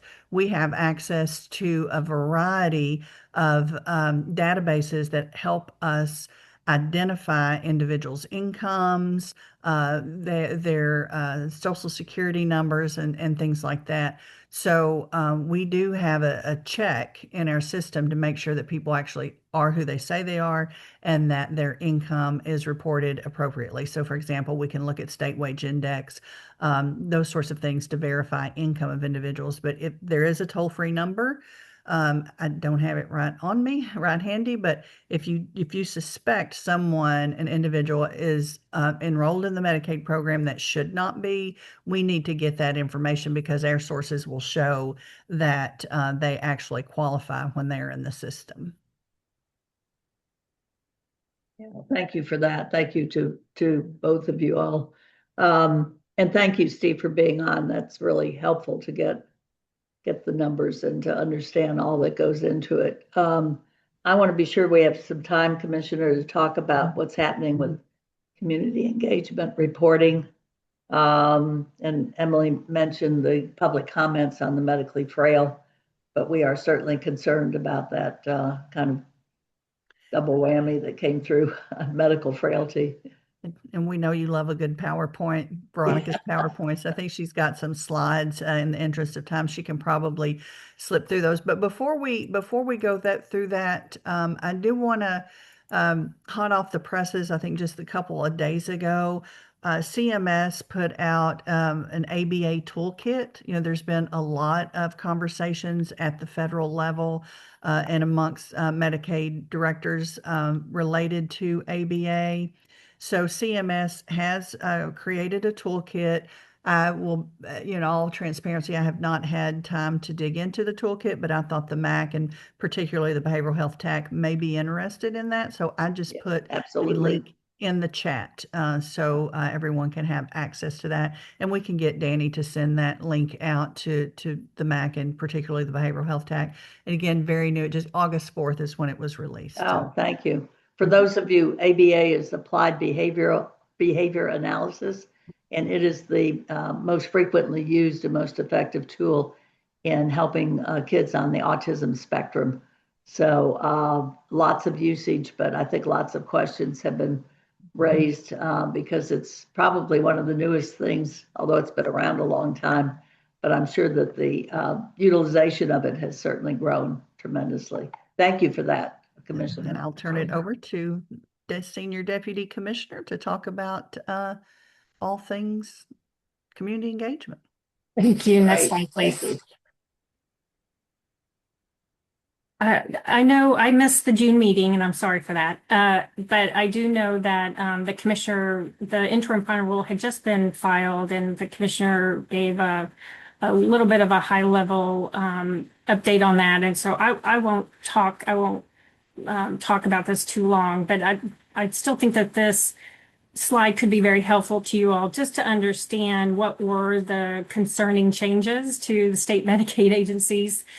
In particular, is that medically frail definition was, something that we have had to take back after we were spending months designing and developing a system based on the rule, the law, and just a couple of things were clarified for us. There was actually a little good that came out of the interim final rule, and that for us was allowing the medically frail exemption to be at least a 12-month exemption. So we wouldn't have to re-verify that every 6 months, just every 12. So that, believe it or not, was good news to us. And there were also, I think, some good news for certain populations that once we made the determination that the person met an exclusion, such as a disabled veteran that's permanently disabled, that we could just then not have to re-verify that. And that means that that person will not have to comply with the work and community engagement requirement. So that also, I think, is very helpful to individuals and certainly Kentuckians to allow that. They also clarified self-attestation. They are allowing self-attestations in the first year of 2027 and then starting in 2028. I think also good news is that a new enrollee, so someone newly applying to Medicaid, could self-attest to the medical frailty or to any exemption, and we could accept that self-attestation. They would have to be verified at their next renewal. But otherwise, at least people coming new into the program could self-attest for that medical frailty exemption. And so that I think is helpful to folks. And that gives us that 6-month period to try to help those individuals access services, perhaps see a healthcare practitioner so that we can get claims into the system where we could just automatically identify that medical condition and grant that exemption without them having to take any additional action. So, not the greatest final rule if you were to ask a state Medicaid employee, but there were some good things that came out of it. Next slide, please. We did launch since your all's last meeting an HR1 website. And we have put all of the major eligibility changes that are occurring as part of HR1 on that website. So right now it is a general website. I do want to let folks know that we are now working on a sub website that will be specific to the work or community engagement requirement, where then people can go and just get information about that part of the implementation. I see Kelly has put the link in the chat, so thank you for that, Kelly. So we will let you guys know when we do launch that. We do plan to do that in probably the next month or two. As we start to, and we'll be discussing the communications that we are creating around that part of the implementation. Next slide, please. As Emily Beauregard noted, we were required under the law to send a notice to impacted members, so the expansion population. Again, the expansion population of those individuals who enroll in Medicaid based only on their income. There's no other qualifying criteria that they meet to enroll in Medicaid, but because of their income, they are able to get full coverage in Medicaid. So we call them the expansion population, and we had to send out an outreach notice. This is posted on that Medicaid rule change website. And thank you, Kelly, for posting a link to that. This is the notice that on July 1, everyone currently enrolled who we could identify as a Medicaid expansion member, regardless of whether or not they might meet an exemption or an exception to the requirement. Every household did receive this notice. And then after July 1, as new folks enter the Medicaid program that we also identify as that Medicaid expansion population, we will be sending the outreach notice to them as well, because the requirements don't start till January 1. So anyone newly enrolling right now is not subject to it, but needs to also understand that come their renewal next year, we'll have to comply. So we call these the catch-up notices. So as folks enroll following July 1, we are going to be continually sending these notices through the end of December to those households. Next slide, please. Just to let you know what that initial July 1 outreach notice looked like, it did go to over almost 374,000 households. That included 431,731 individuals that of the Medicaid expansion population. That household also had traditional individuals. And as Ms. Beauregard noted, we, and this was based on feedback from our focus group, we changed the notice to identify who those folks are to help them understand who is subject to the requirement and who isn't in that household. So that is why we are also tracking that number. For anyone that had an email or a cell phone on file with us, we also sent them an email or a text. And if they had both, they got both. So as you can see here, we also, and this is just reflecting those actually delivered. We did have some bounce back, but this is how many we could track that actually got delivered. And so as you see emails, almost 80,000 emails, and for text messages, a little over 88,000. I think what is really great is that the click rate, which is really what anyone who's sending out a communication focuses on to see how many actually took the time to open what they received. And we actually saw a pretty high open rate. Now, 44% doesn't sound high, but let me tell you, the industry standard is well below that. So a 44% open rate for those with a Connect account, and then a 39% open rate for those without a Connect account is a pretty good outreach rate for us. Next slide, please. What we have been working on are several forms to help the Medicaid member navigate the requirements for worker community engagement. And we do refer to that as MACE. It's not the greatest acronym. We apologize for that, but it was the acronym that resulted from what our system needed to recognize for the program. So there are several that right now we've created. There's three primarily. There's one for somebody to report those activities, the non-wage activities, such as they are helping a community organization, or they're going to school, or their job training. So the form is a very short form for someone just to submit to us that they've completed actual activities, and it verifies those activities. We also have a form that it has what's called short-term hardships on it. And the short-term hardships were an optional opportunity for states. There are 4 different short-term hardships that states can elect, and Kentucky is electing those hardships. So there's a form for individuals to report if they might have one of those hardships. An example is they are traveling for medical care for them or their dependent.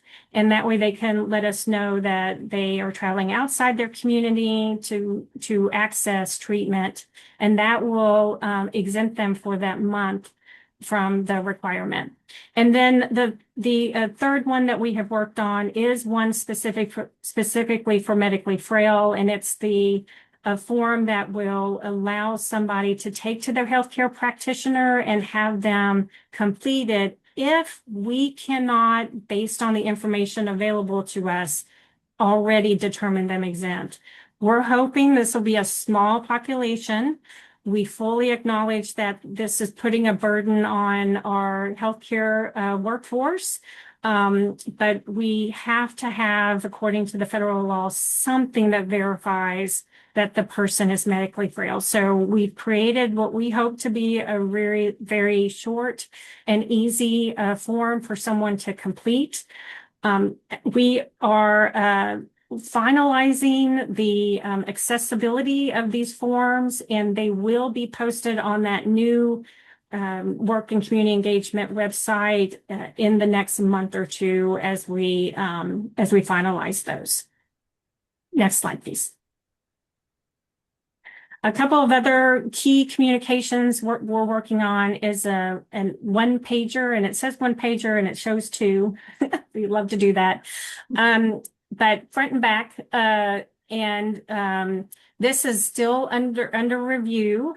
We have, and I'd like to point out that all of these, the forms, the communications I'm discussing, have gone to our focus group. The focus group consists of Medicaid members and advocacy organizations and connectors who work directly with Medicaid members, and we take their feedback. And I assure you, we have made several changes as a result of the feedback provided to us. It has been extremely helpful to get their input.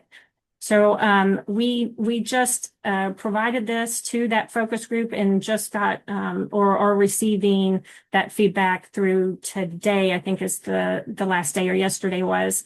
But anyway, what we're trying to do is really sort of simplify in any way possible communications for people to go out and be able to pull and look at or print off and can be shared to help members understand, well, what is the requirement and how do I know I have to comply? And so what you're seeing here in particular on the snapshot on the right, you see the stop signs, is really trying to help folks know, well, if I'm this, do I have to do it? And so we kind of are trying to create a flow, like a visual flow for folks to be able to walk through to know how they're impacted by it. But we are, again, we're going to be reviewing that feedback, and this will be another communication tool that we'll post on our website. Next slide, please.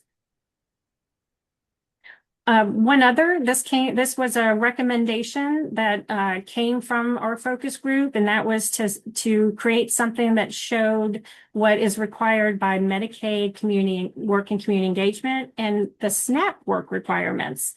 So we have been working with our sister agency and those who are in the SNAP program on a way to really kind of walk through what the similarities and differences are, so folks can understand, well, if I'm doing this for SNAP, do I have to do this for Medicaid? And just helping them understand what qualifies and what doesn't.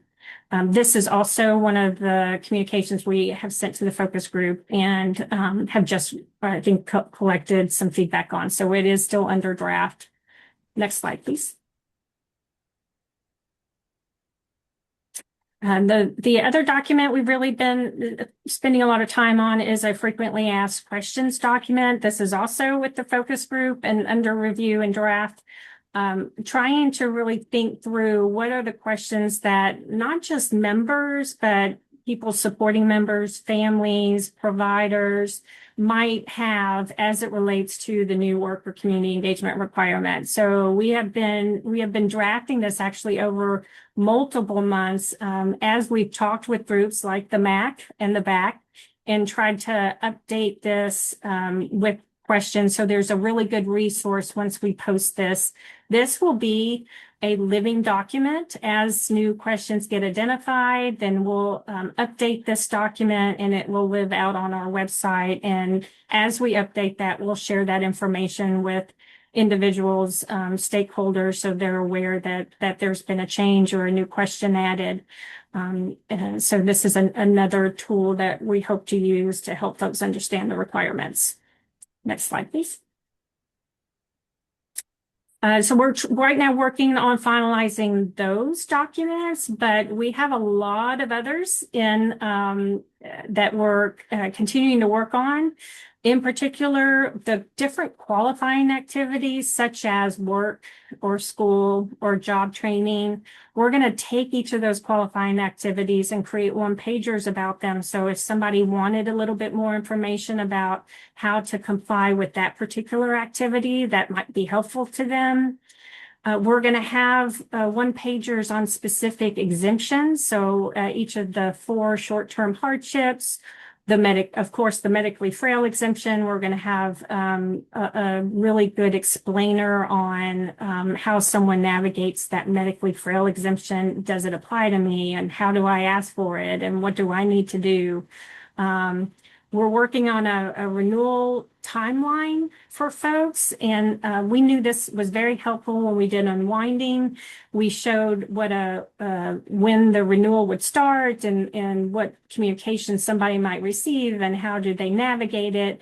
We're doing the same right now and creating those there's going to be various phases happening depending on where somebody is either in their enrollment in Medicaid or their renewal. So we want folks to understand, when does the six-month renewal actually apply to me? And then what kind of communications should I expect to receive? What does the notice look like that I'm going to get? What does the notice of noncompliance look like if the state can't determine that I'm no longer eligible or I'm not meeting the community engagement requirements? So we are still working on a whole bunch of communications, and we'll continue to leverage the focus group on reviewing these and helping us make sure that they are understandable and, more importantly, helpful to everyone navigating the new requirement. Next slide, please. This is not a new slide, but just a reminder for folks that a couple of things. So this requirement starts January 1, 2027 for anyone newly enrolling in Medicaid. So as somebody on January 1, 2027 is going to submit an application, they will have to, if they're the expansion population, demonstrate that they are either compliant with community engagement or they're perhaps otherwise exempt from it. And then the first renewal, just a reminder, the first renewal subject to community engagement is the February 2027 cohort. So if you're a January 2027 renewal, you're not subject to it. If you're February 2027 renewal, you are subject to it. And those individuals will start to receive more direct communications about their actual renewal in February and their potential to have to comply starting in October with a 120-day reminder. But of course, up until then, we're going to do our best to get this information out to folks. We're going to be talking about it a lot. We appreciate all of our partners, from providers to community-based organizations to advocates to connectors, just everybody talking about the fact that this is a new requirement and helping folks understand that they may be subject to it if they're part of that expansion population. Next slide, please. So our message right now is to members, get prepared. The best thing that can happen for us is that members keep their contact information updated. And in particular, it's very helpful to have a cell phone or an email on file. We want to reach folks through all the various modes of communication that we can. So encouraging members, if a member comes in and updates their address or phone number at a provider's office and their Medicaid member, ask, well, have you also let the state know of your change in your contact information? We're going to start communicating a lot more about, you can't report your activities right now, but you can go ahead and start tracking them. So helping those members understand for their renewal next year what they might need to have. if they're subject to the requirement, and gathering those documents. And then, we are here and available to help. We really encourage folks to call the Connect hotline or a connector or local DCBS office. The difficulty we're in right now is that we can't tell you whether or not you're subject to it. We can tell you if you're an expansion member, but we can't tell you you're going to be exempt. So that won't happen until the system is finalized and able to then run eligibility as those renewals come up. So I know it's a really difficult place to be in right now to try to help folks understand they're going to have to take action next year, but also that we can't really give you your specific situation. And we can't accept any of your information until as your renewal approaches next year. So it's a bit of a difficult situation to be in, but we're doing our best to try to help make that understandable. Next slide, please. And I'll pause. Sorry, I took a little longer than I wanted to, but it's such important information. But I'll pause for questions. Yes, it really is very, very important. Kent has a question. I have a couple, maybe it's all one question, but so do I understand that folks are going to self-attest to their engagement? Is that what I'm gathering? That's correct. For 2027, as their renewal comes up or as they enroll, they can self-attest to meeting a requirement. Okay.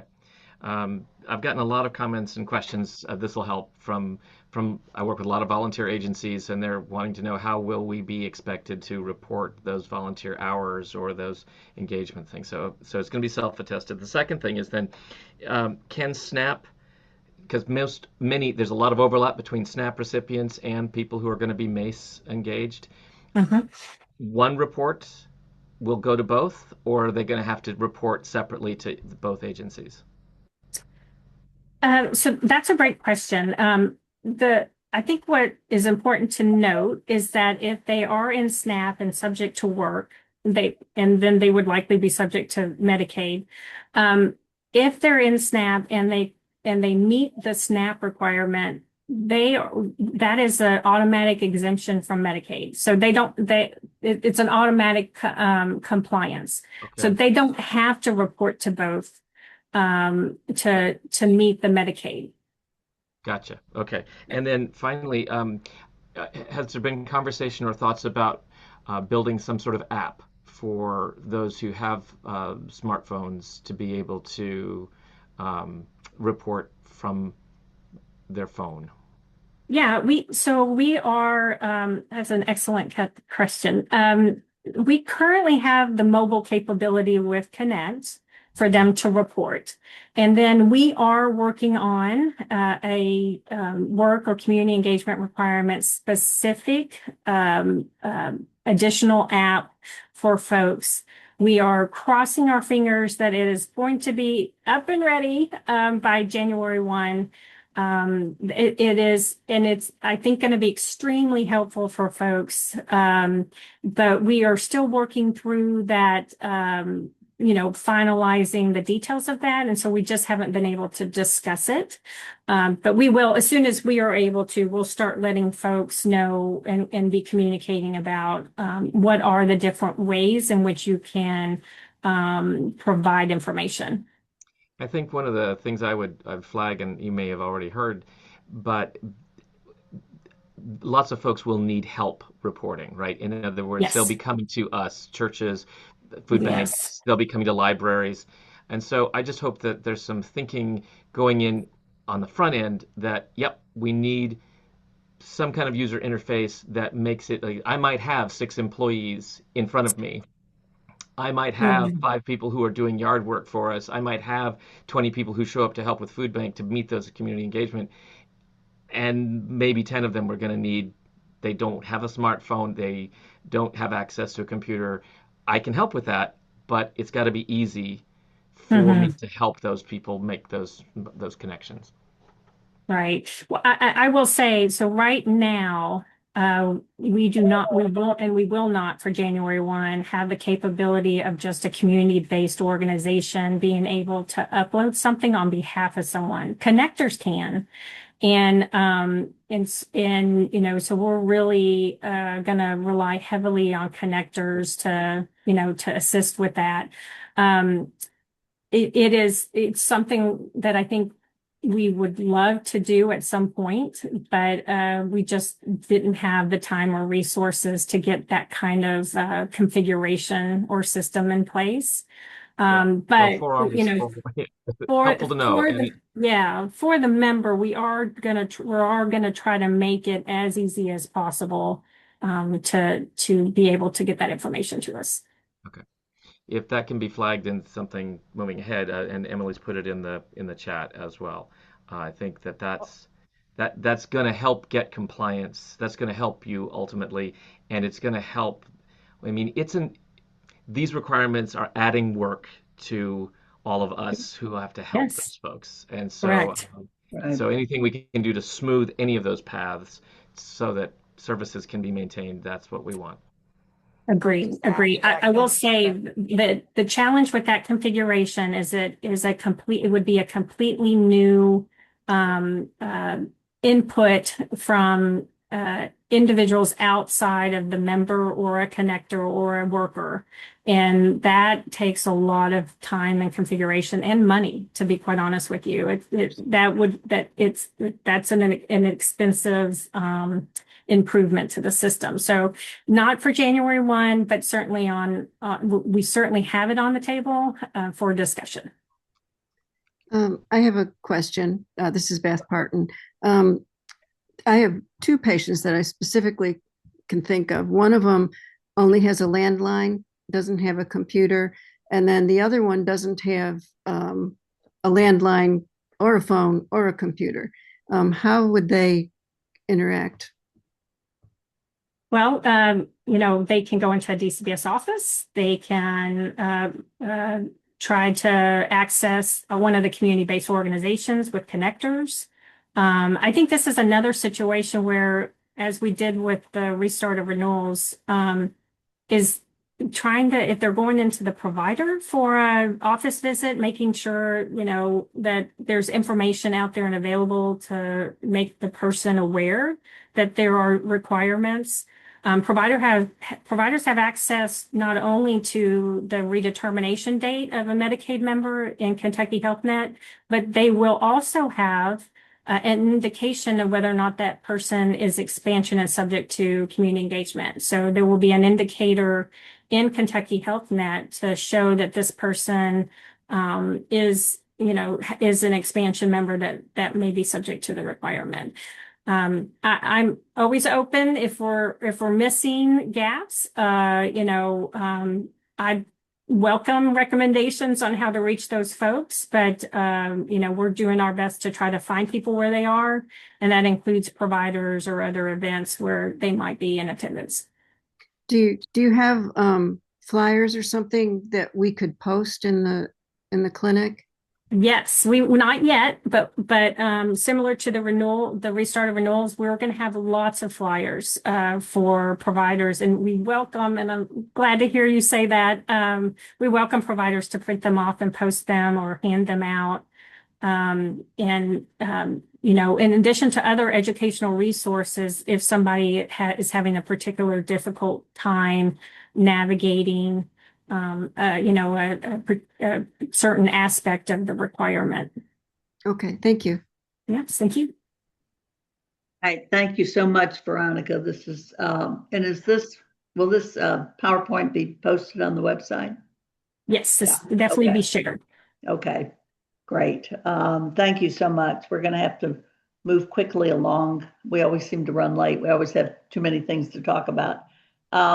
Let's go over to Leslie and Carmen, I think, for the waiting list numbers, the HCBS. What is this? Well, so Dr. Schuster, we were going to provide two very quick updates on federal final rule implementations, and I'll just note them, and the information again will be available. One is drawing your all's attention to a requirement of posting, the state Medicaid agency having to post the prior authorization metrics for the previous calendar year. So out on our website now is a new tool for folks to go and see what those metrics are. I also will note that all the managed care organizations are also required to post this, and we are adding to the website links to their websites just to help people. But for now, this is the fee for service one, and then we hope to add links to the managed care organization. Next slide, please. And then the other one we wanted to note, because this is also brand new, is that we were required to post for certain, just very certain services for fee for service, a comparison to a Medicare rate if there was one. And so these are now also out on our website. It's a comparison for just these particular services according to the federal law and where those rates compare to Medicare. So wanted to draw everyone's attention to those things as well. Yeah, that both of those are very pertinent. Thank you so much. I appreciate that. And Kelly has put the links in the chat. That's so helpful. Thank you. Carmen? Yes, ma'am. I think good morning. Is it still morning? No, it's afternoon. You sent out the waiting list numbers to the MAC. Do you have them here on your PowerPoint? Yeah. I do. Yes, ma'am. All right. So here's that summary. As of this Monday of our wait list, of course, the acute waiver, the child, the Model 2 do not have a wait list. We did just have a wait list start on our ABI long-term care waiver. And then HCB waiver, 8,639. Michelle P, 9,880. Sports for Community Living, 3,882. That's an unduplicated total of 18,910. And unduplicated means that they're not counted more than once. More than They once. may be on two Multiple waiver waiting lists. Yeah. That's okay. correct. Yeah. That's correct. Thank you very much. You're So, welcome. Just in context, this number keeps growing. I just want to point this out. You know, we were at about 13,000 in 2024 on the waiting list. And my other question is, we got 405 new slots allocated. Are those being put into place? Is that process started? Yes, ma'am. So all the new slots for the brand new slots for the three waivers that got new slots, which was Michelle P, SCL, and HCB. We started releasing those on July 1st. We will have them all released within about 3 months. Okay. So is that 405 is spread over the 2 years of the biennium, right? It's spread over the 2 years. So, and I don't have the paper right in front of me with the That's all breakout right. from one year to the other. Yeah. But the total is 405 spread over those three waivers, spread over 2 years. Over 2 years. Yeah. So it doesn't make. It's not that like spitting in the ocean. It's not going to make a dent actually in the waiting list. Okay. Mm-hmm. Thank you very much. That's just a breakout by age. We don't need to go through. Yeah, but that's helpful to have. Thank you. And who's doing the RISE? Are you doing that or somebody else doing that? Ann Holland with the Department for Behavioral Health, Hello, Developmental, Ann. and Intellectual Disabilities, and the 1915 RISE Director. Good afternoon, Dr. Schuster. Next Good slide, afternoon. please. So I'm just going to give you some provider and participant metrics. So we've had a total of 148 provider applications downloaded since we started back in July for recruitment of providers. We've had a total of 43 packets submitted. Right now, we are currently in process with 18 provider packets. And then we have, and I just thank you, Danielle. I sent her this number this morning. We have 24 providers certified. 20 of those are enrolled in Medicaid. And and then and they are MWMA enrolled, and so they are fully functioning. And then on our participant side, we have 235 individuals enrolled. Now that means they could be in process with assessment. They could be in process with selecting a case manager, or even in the person-centered service plan process. But of the 235, 125 have active prior authorizations for services. So we're on our way. What was Always, that number, Ann? I'm sorry. we have 125 individuals with active prior authorizations. So we have 235 total. And yeah, great. And then the next slide is just a picture of the map of where we are accepting participant referrals right now. So that is the Pennyroyal region, 7 counties, New Vista, Pathways, Kentucky River, and our newest addition is the Adonta region. Great. So we're making some headway. We still need to get some more of those western Kentucky counties filled in. But we are actively recruiting providers as I speak. All right. Well, that's exciting news. I appreciate it. Thank you. All right. Thank you. And if you don't mind me chiming in, this is Commissioner Katie Marks. I just want to underscore we're actively recruiting providers. We ask members of the MAC and everyone in attendance to help us spread that word about the need for more providers and to disseminate the resources, share our web link, help us get this word out. Thanks. Thank you very much, Commissioner Marks. And it's true. We keep encouraging people to do that. So thank you.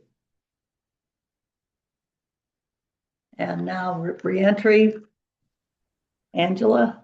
Yes. Good afternoon. Again, Angela Sparrow with Department for Medicaid Services. I think we can go to the next slide. I will try to make it brief, but for those that may not be as familiar with the reentry demonstration project, it was fully implemented on April 1st of this year. It is implemented in the 14 state prisons and our 6 youth development centers across DJJ, our Department for Correction, or excuse me, our Department for Juvenile Justice. At this time, it does exclude our local and county jails. But again, this really is an opportunity. I think Kentucky is about the 4th or 5th state to implement or in the implementation phase. So this really is new. This is the first opportunity that we as a Medicaid agency can reimburse for selected services while an individual is incarcerated. And so again, this is not full state plan covered services. This is not during the entire carceral stay, but really again, looking at that pre-release, nearing release period, engaging that individual, really those care transitions, that handoff from the correctional system to our healthcare partners and our community partners. So just again, I want to provide that reminder as folks may not be as familiar.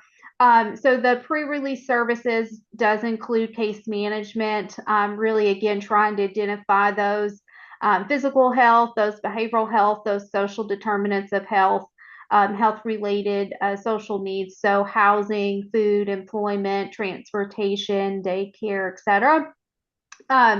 And so our correctional partners, DOC, Department for Corrections, and DJJ, again, is collaborating with our health plans, our 5 health plans and MCOs. Our health plans are providing those pre-release services. It's really to supplement the work and to work together with what DOC is already doing in terms of their reentry efforts in DJJ. So our health plans are providing those pre-release case management services, really to identify those needs, work with our correctional partners and that member, develop that plan for release, and then be able to follow them in the community and again, carry out that care plan once they are released, and ensuring that there's that handoff. Again, our DOC partner is contracted with all 5 of the MCOs. They are DOC and DJJ are providing MAT services, so that medication for substance use and again those adjoining therapies. That is reimbursable to Medicaid 60 days prior to release, and then a 30-day supply of medications for those individuals, so that they have those medications again as they are leaving the facility and returning to the community. Just to give you again, we are still in early phases, but in terms of to date, we have, so through July, we have had 1,000, a little over 1,000 individuals enrolled in their pre-release eligibility period. And what we always are kind of reminding individuals is that is a large number. We're definitely seeing releases, but a large number of these individuals may go to parole, may have a parole date, and they may be deferred. So they may not actually leave the facility, and they may again fall outside of that eligibility period, and then again picked up at a later time when they do come back up for release. So that is something that we are working through. So it is a large number, but again, some of those individuals do not actually release.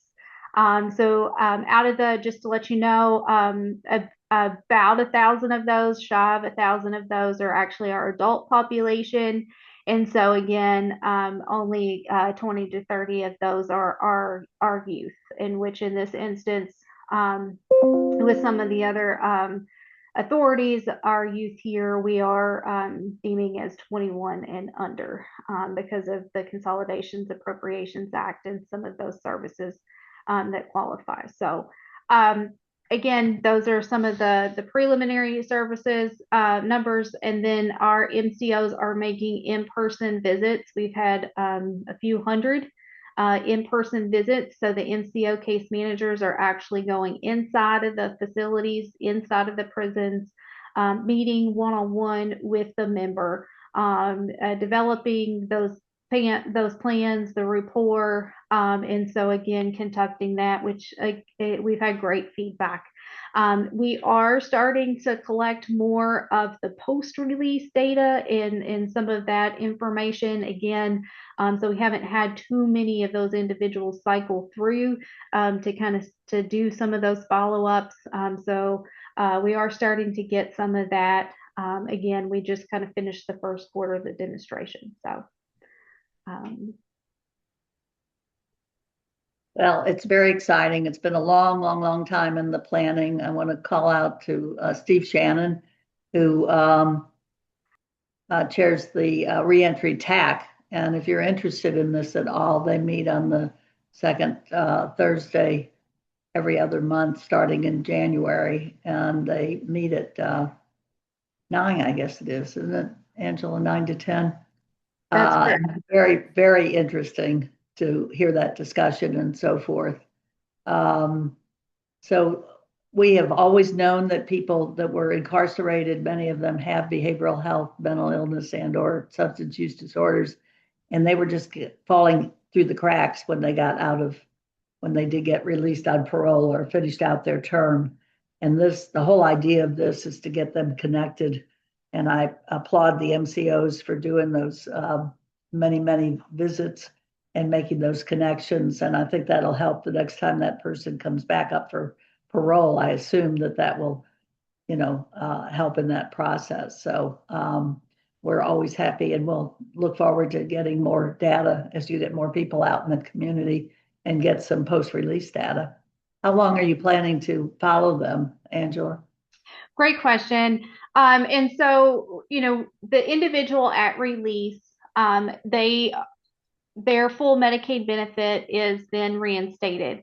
They do have to qualify. So they still have to meet Medicaid eligibility as if they would if they were in the community at release. So as long as they still qualify for Medicaid, their eligibility and benefits, at that time. Again, they're eligible for that case management follow-up with the MCO for up to a year post-release.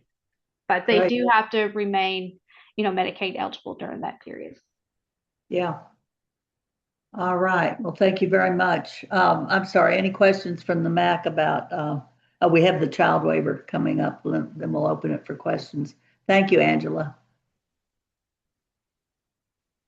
Hi, Dr. Schuster. This is Carmen Hancock again, Division Director, hello, for Long-Term Services and Supports. Quick update on the child waiver. We have had 70 participants apply. 23 have been approved. We've got 27 that are in review. We're waiting on additional information from them to finish up the packets. And then there are about 20 that have either been denied or they've withdrawn their application. So moving along there. In terms of providers, we've received 19 provider applications.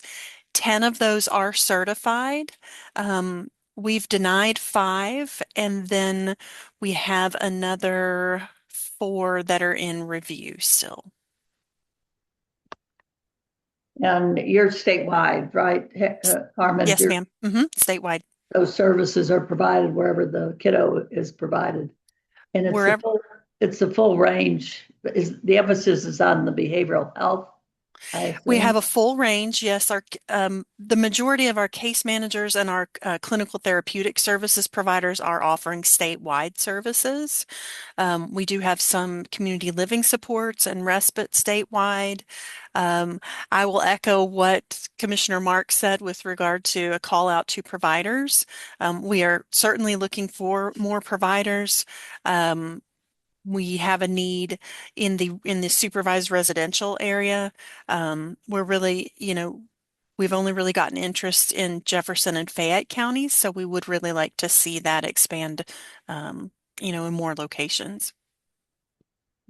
Okay, thank you very much. And any questions from the MAC members about the 1959, which is for people with severe mental illness, the reentry for those folks coming out of prisons or Department for Juvenile Justice facilities, or the child waiver, which is for kiddos that are at risk of really being institutionalized, right? Either in a psychiatric facility or treatment facility.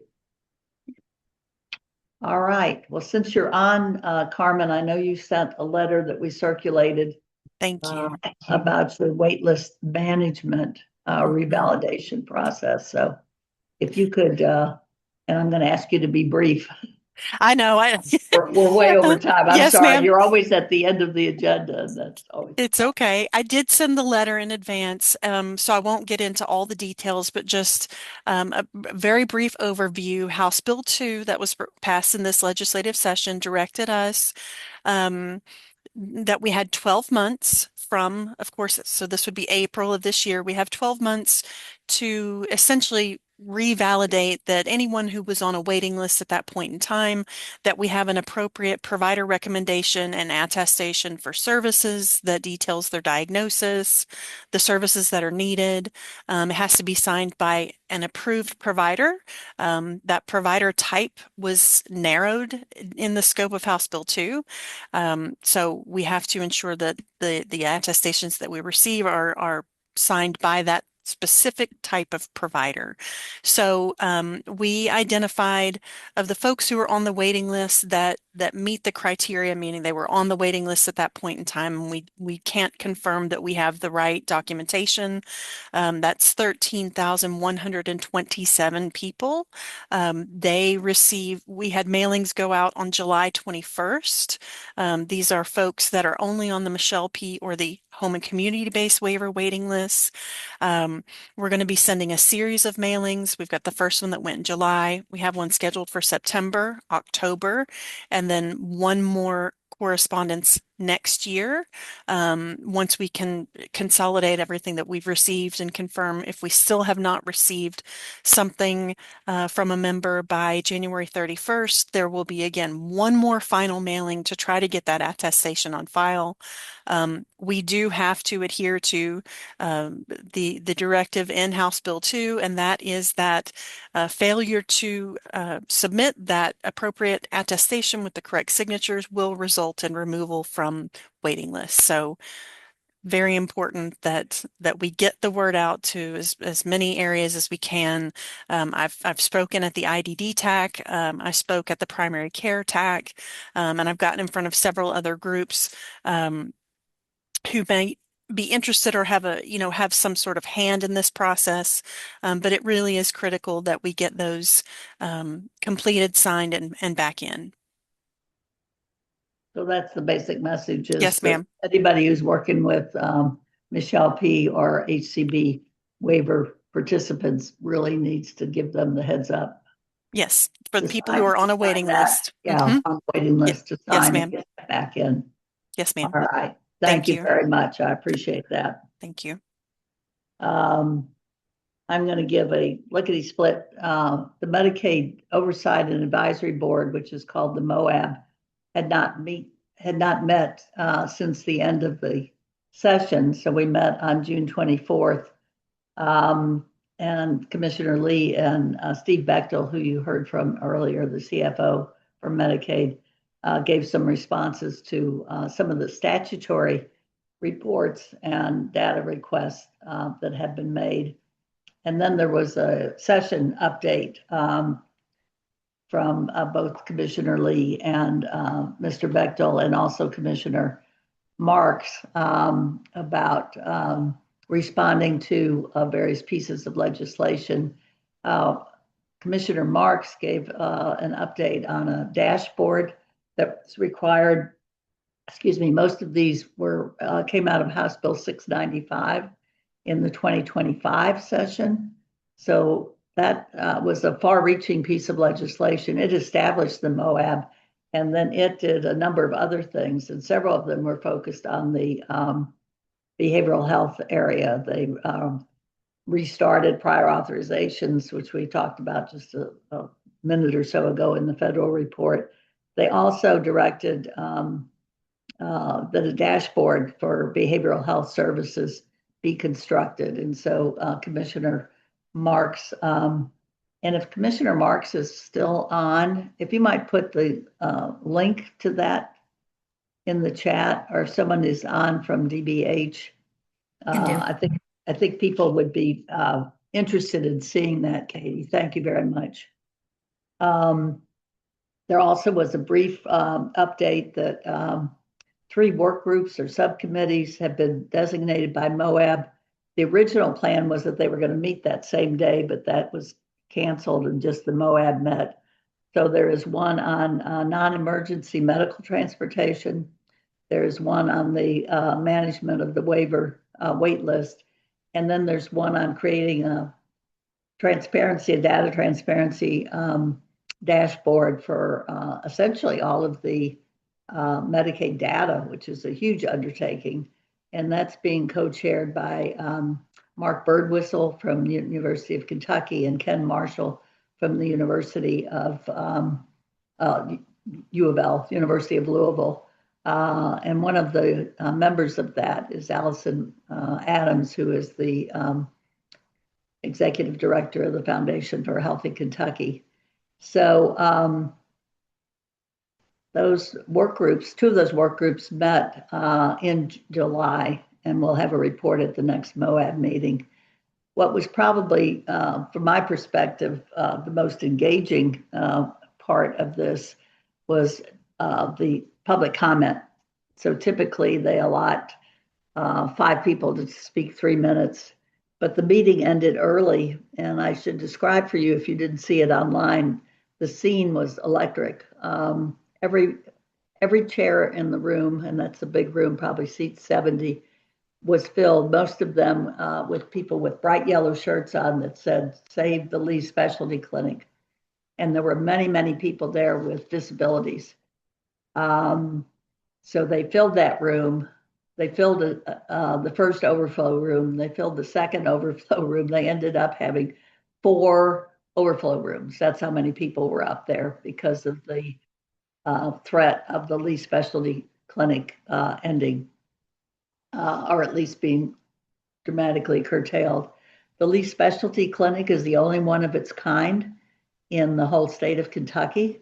It serves adults with significant severe intellectual developmental disabilities, and it's a one-stop shop.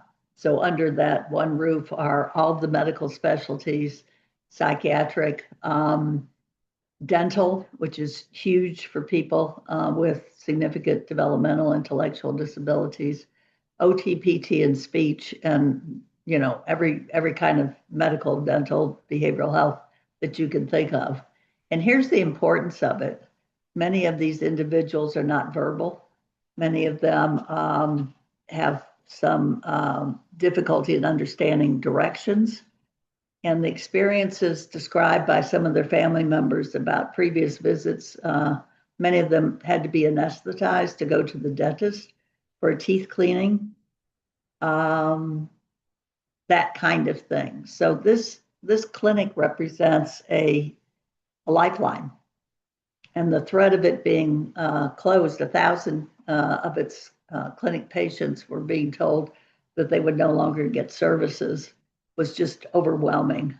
And Representative Ken Fleming was chairing the meeting, and he did a magnificent job of welcoming people and supporting them, and allowed probably, I kind of lost count, at least 20, if not 22, 25 people to speak. So everybody that had signed up on that original list came to the table, and their message was so touching and so engaging. And their message, I think, was really important because what they essentially said was, we don't know how this happened. We're not going to get in the middle of any kind of a fight between the administration and the legislature over funding or whatever. One of the people, several use this analogy, whoever dropped the ball, we're not the ball. We can't just be dropped. And I thought it was so, and they just said, fix this. We cannot live without this service. No one pointed out, which I thought was an omission, that they are saving Medicaid, meaning they're saving the state, meaning they're saving all of us as taxpayers, hundreds of thousands. It has to be in the millions of dollars if these people were not being cared for in their home and had to go to a nursing home or an intermediate care facility for people with intellectual developmental disabilities. You were talking about costs of upwards of $200,000 a year multiplied by 1,000 people. So, and then they arranged to go outside afterwards, beautiful warm day, and had lots of press coverage. So it was all over the Louisville press because it's located in Louisville, but this is a statewide issue, and I think it got statewide coverage. And the very next day, the governor announced in his update, Team Kentucky update, that he had found some money to take care of the $4.5 million. And Commissioner Lee pointed out correctly that that's actually out of the budget, not of Medicaid, but of the Department for Behavioral Health, Developmental, and Intellectual Disabilities. But so many, all of these people are Medicaid folks. And although there's other funding as well. So you all know I'm a longtime advocate and an organizer of huge turnouts from the disabilities community. It warmed my heart, quite frankly, to see people turn out like that. Even more significant in a way was the turnout 3 weeks later at the work group on the waivers. And people came and spoke, but they organized a town hall separate from that, where people could come and tell their story. And their concern was about the 4% cut to providers and what would happen to the waivers if the waiver providers were cut by 4%.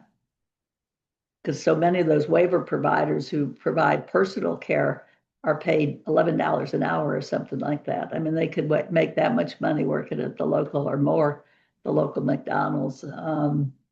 And they just did a great job again of showing up, and they all had great shirts on, blue and red with, save the waivers. So we're seeing the effect. And I guess I will say, as a psychologist, I'm thrilled that in both cases, the money was found and we dodged the bullet, so to speak. But the fact that the bullet was shot creates so much anxiety and fear in these vulnerable populations. That doesn't go away. They're relieved, but then now they're on notice almost. What's the next crisis going to be? I mean, it really hit home, and I think you saw it in the faces of people, some of whom had not been to Frankfurt ever or hadn't been in a long time, maybe since the last time we did in-person 874K gatherings. So I think we're going to see a lot of advocacy, and we're going to see it in the 2027 session. As Steve Bechtel said, we've got to get the lockbox open, and we've got to impress and educate legislators about what the needs are. And I think that's one of the things that the MAC can do. So again, that was the MOAB report. Any questions? All right. Our next meeting is Thursday, October 1st at 10. We'll be sending out a feedback surgery. Oh, not surgery. You're not getting surgery. You're getting a survey. And I meant to say, is there any new business to come before us? I should have asked people. Anything? Okay. So please complete the survey. We're not putting you under anesthesia. We're not doing any kind of surgery. And I would entertain a motion to adjourn. Ken is raised his Motion to hand. adjourn. So moved. And who else? Kathy? Kathy, yeah. All right. Thank you. Thank All right. All in favor? Aye. Aye. Thank you for your patience, and thank you for being on the MAC. I certainly appreciate it. And welcome to our new folks, as always. Take care. Thank you all. Bye-bye.